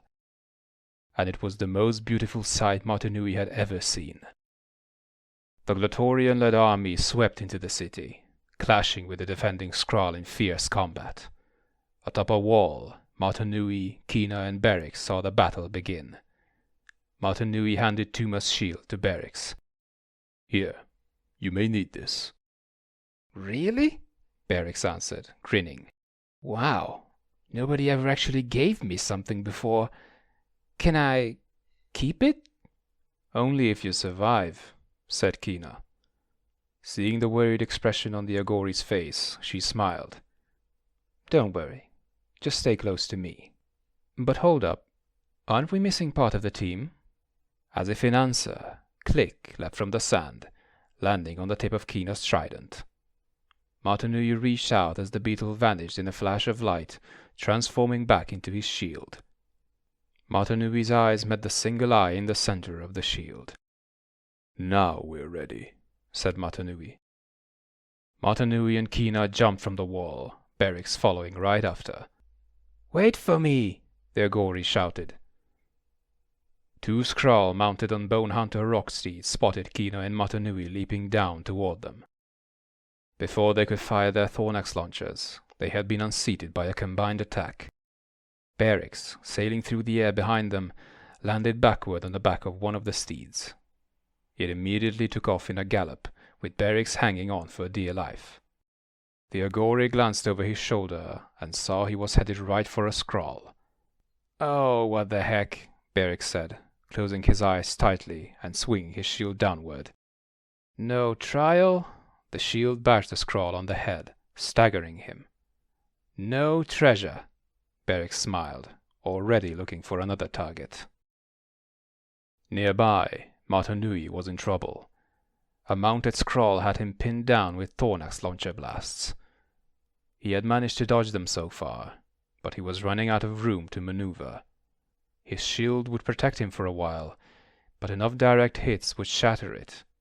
He needed help. It came from an unexpected source. Gresh, tearing across the sand, riding his shield down the dunes. As Mata Nui watched, Gresh launched himself into the air, flipped, and slammed shield first into the Skrull. The impact knocked the Thornax launcher out of the Skrull's hand. Mata Nui charged, stabbed his sword into the ground, and used it to vault himself into the air and snag the launcher. As he fell toward the ground, Mata Nui saw the image of an attacking Skrull reflected in the metal surface of the launcher. He landed on his feet, whirled, and smashed his shield into the Skrull. As the warrior went down, Mata Nui saw Kina with a mounted Skrull riding after her. He tossed her the Thornax launcher. She caught it and fired in one smooth motion, blasting the ground in front of the rock steed. Animal and rider flew into the air and landed with a heavy thud. Still, the element of surprise could only work against the Skrull for so long. These were trained and disciplined warriors. Regrouping, they surrounded the Glatorian and pressed in.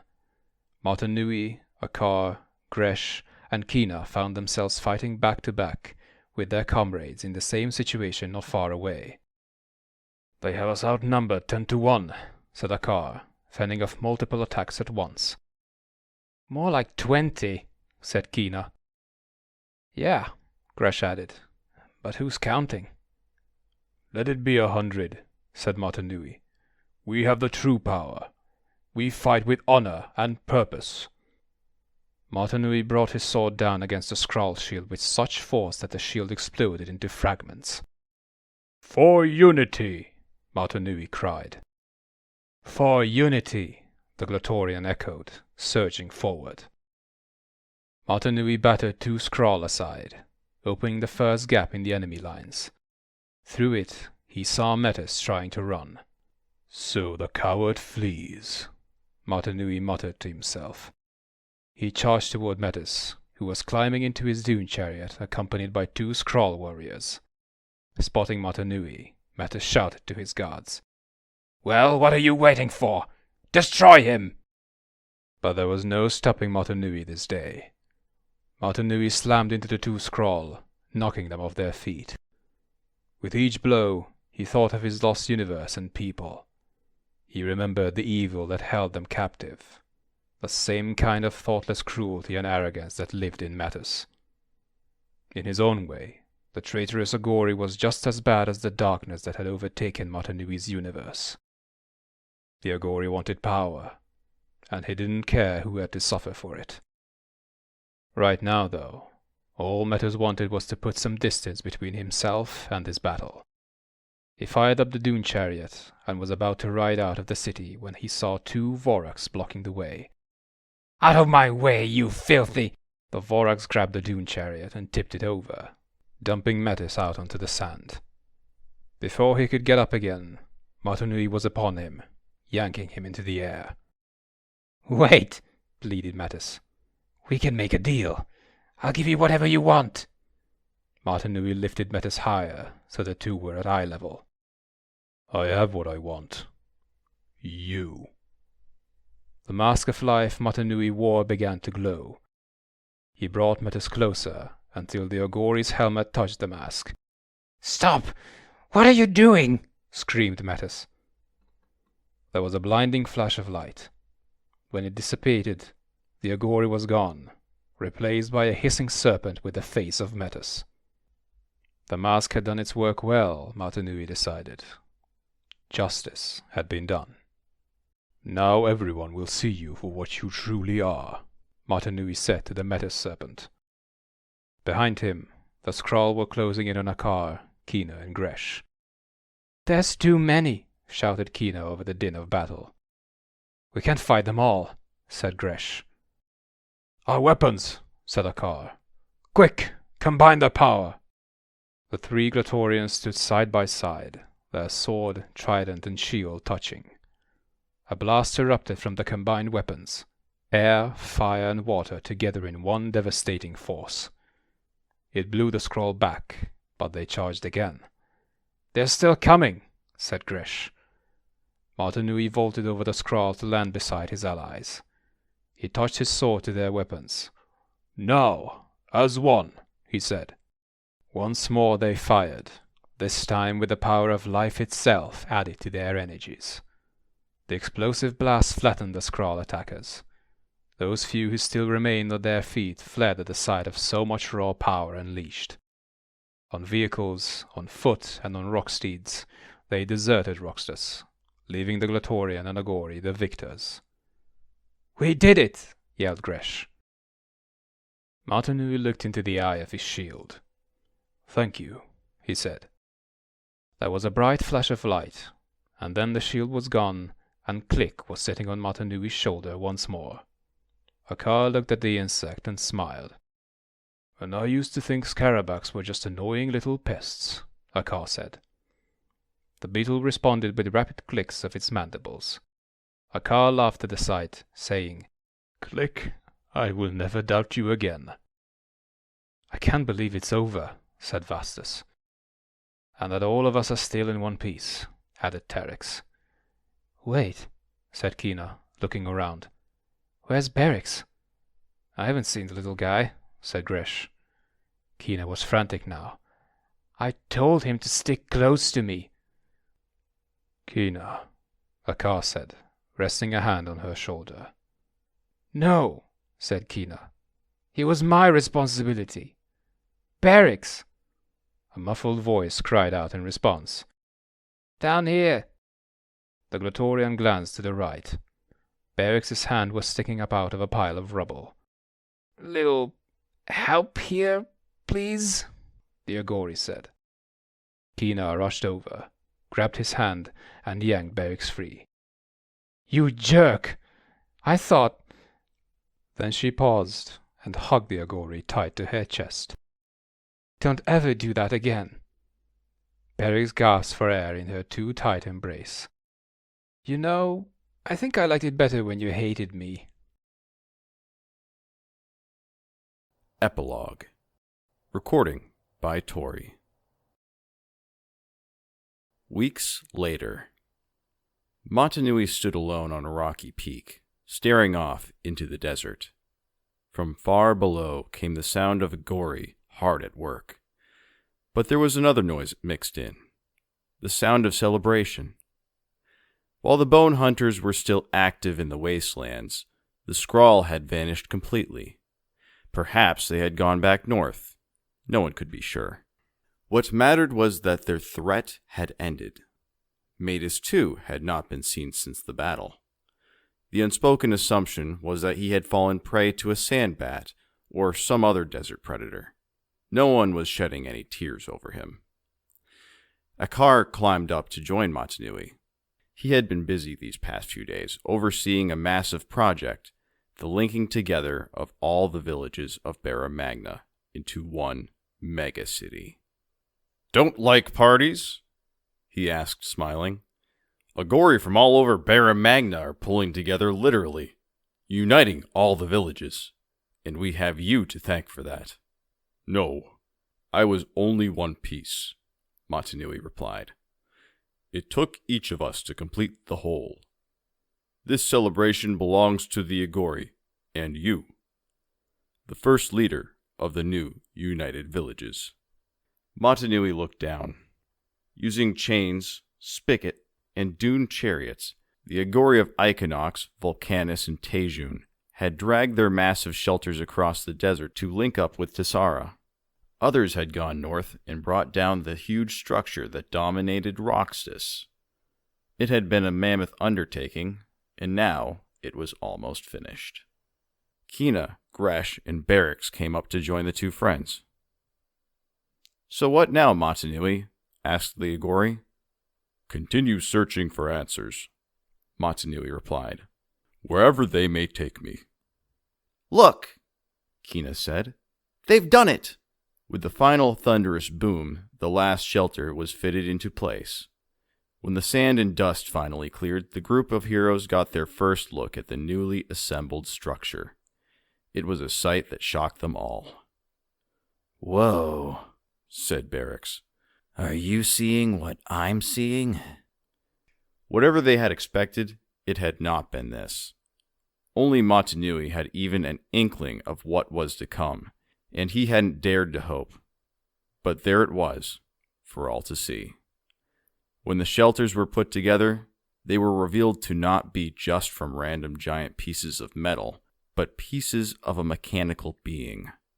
Once assembled, the head, arms, torso, and legs could each be clearly seen, and the group around Mata Nui could all recall where they had seen such a thing before. "The giant," said Akar, "from Kina's cavern in Tejun." "How is this possible?" said Gresh. "All this time we have been living inside pieces of a giant mechanical something?"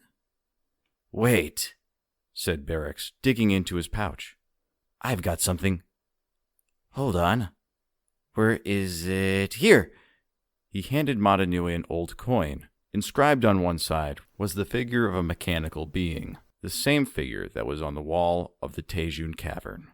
"I collected it from the cave a long time ago," said Barracks. "Forgot all about it until I saw that thing down there." "The two images match," said Akar. "Uh-huh," said Barracks. "And wait till you see the other side." Barracks flipped the coin over. On the other side was another design, this one matching the maze-like pattern of the scrawl shield Barracks still carried. "The same symbol," said Kina. "No, not a symbol," Mata Nui answered. "A map." "To where?" asked Gresh. "That is what I must find out," said Mata Nui, taking the coin from Barracks. "That is where my destiny is waiting. I know it." "Don't you mean we must find out?" asked Kina. "Remember your promise to me." Mata Nui gave a gentle smile. "You are welcome to join me, but I have no idea how long this journey might take, or the dangers that await." "Do you think that you and that giant are connected somehow?" asked Akar. Mata Nui knew the answer, of course, but telling Akar that he had once inhabited the body of a 40 million foot tall robotic being, a larger version of the one down below, would start a conversation he did not feel like having right now. So all he said was, "Perhaps, but you are looking at an empty shell, the remains of what might have been a great ruler, the guardian of his people." He paused. It was difficult to get the words out, with so many new emotions swirling inside of him. When Mata Nui finally continued, he said, "Thanks to all of you, I am closer to becoming the warrior I must be if I am to reclaim my empire and free my people." "This time, though, you won't need to face the fight alone," said Akar. Mata Nui smiled. "Then, my friends, our quest begins." This would be the first of the adventures Mata Nui would have on Barra Magna. Accompanied by Kina, Gresh, Akar, and Barracks, he would journey north, past Roxas, to the lands from which the scrawl had come. Barracks would add Chronicler to his list of hobbies, keeping a record of where they went and what they encountered. The revelation that a second robot body existed, no doubt a prototype of Mata Nui's own former shell, from some past era, opened a whole new array of mysteries. Had the great beings, Mata Nui's creators, actually lived on Barra Magna? And if so, were they here still? Was there a way to find the energy that would power that body, and could Mata Nui's mind inhabit it? And if that was possible, could he take the Agori's shelters away from them in that way, so soon after convincing them to create one great city from the pieces? There were many questions, and few answers, as the heroes began their journey north. Gresh could guide them a part of the way, as he knew the black spikes from an earlier journey. But beyond that, it was unexplored territory. The landscapes were wondrous and frightening. The enemies, including the shapeshifters that had plagued the Skrull, fierce and devastatingly destructive. And as always seemed to be the case, the solution of each mystery seemed to create a dozen more puzzles. Despite all of this, Mata Nui found he was at peace. Once, he had been the ruler of an entire universe, powerful beyond all measure, and yet, he had been alone. Now, though not as strong and the ruler of only his own heart, he had friends beside him. Long ago, he had tried to teach his people about the virtues of unity and duty, but had never truly understood them himself. His time on Barra Magna had taught him much, far more than he had ever taught the Matoran and Toa. His destiny still lay before him, even though there might be no chronicler to tell its tale. One day, he would return to do battle for his universe and his people. When that struggle came, he might well be fighting alone again. But he would carry into that challenge the memories of Akar's bravery, Keena's resourcefulness, Gresh's daring, and the courage of every Agori. He would fight, not only to make up for past failures, but to honor those who chose to stand beside him in his time of trial. It had been a long journey, and someday, others might think it had all been just a legend. But for those who had lived the tale, the heroes, the villains, the tragedies, and the triumphs would never be forgotten. End of The Legend Reborn.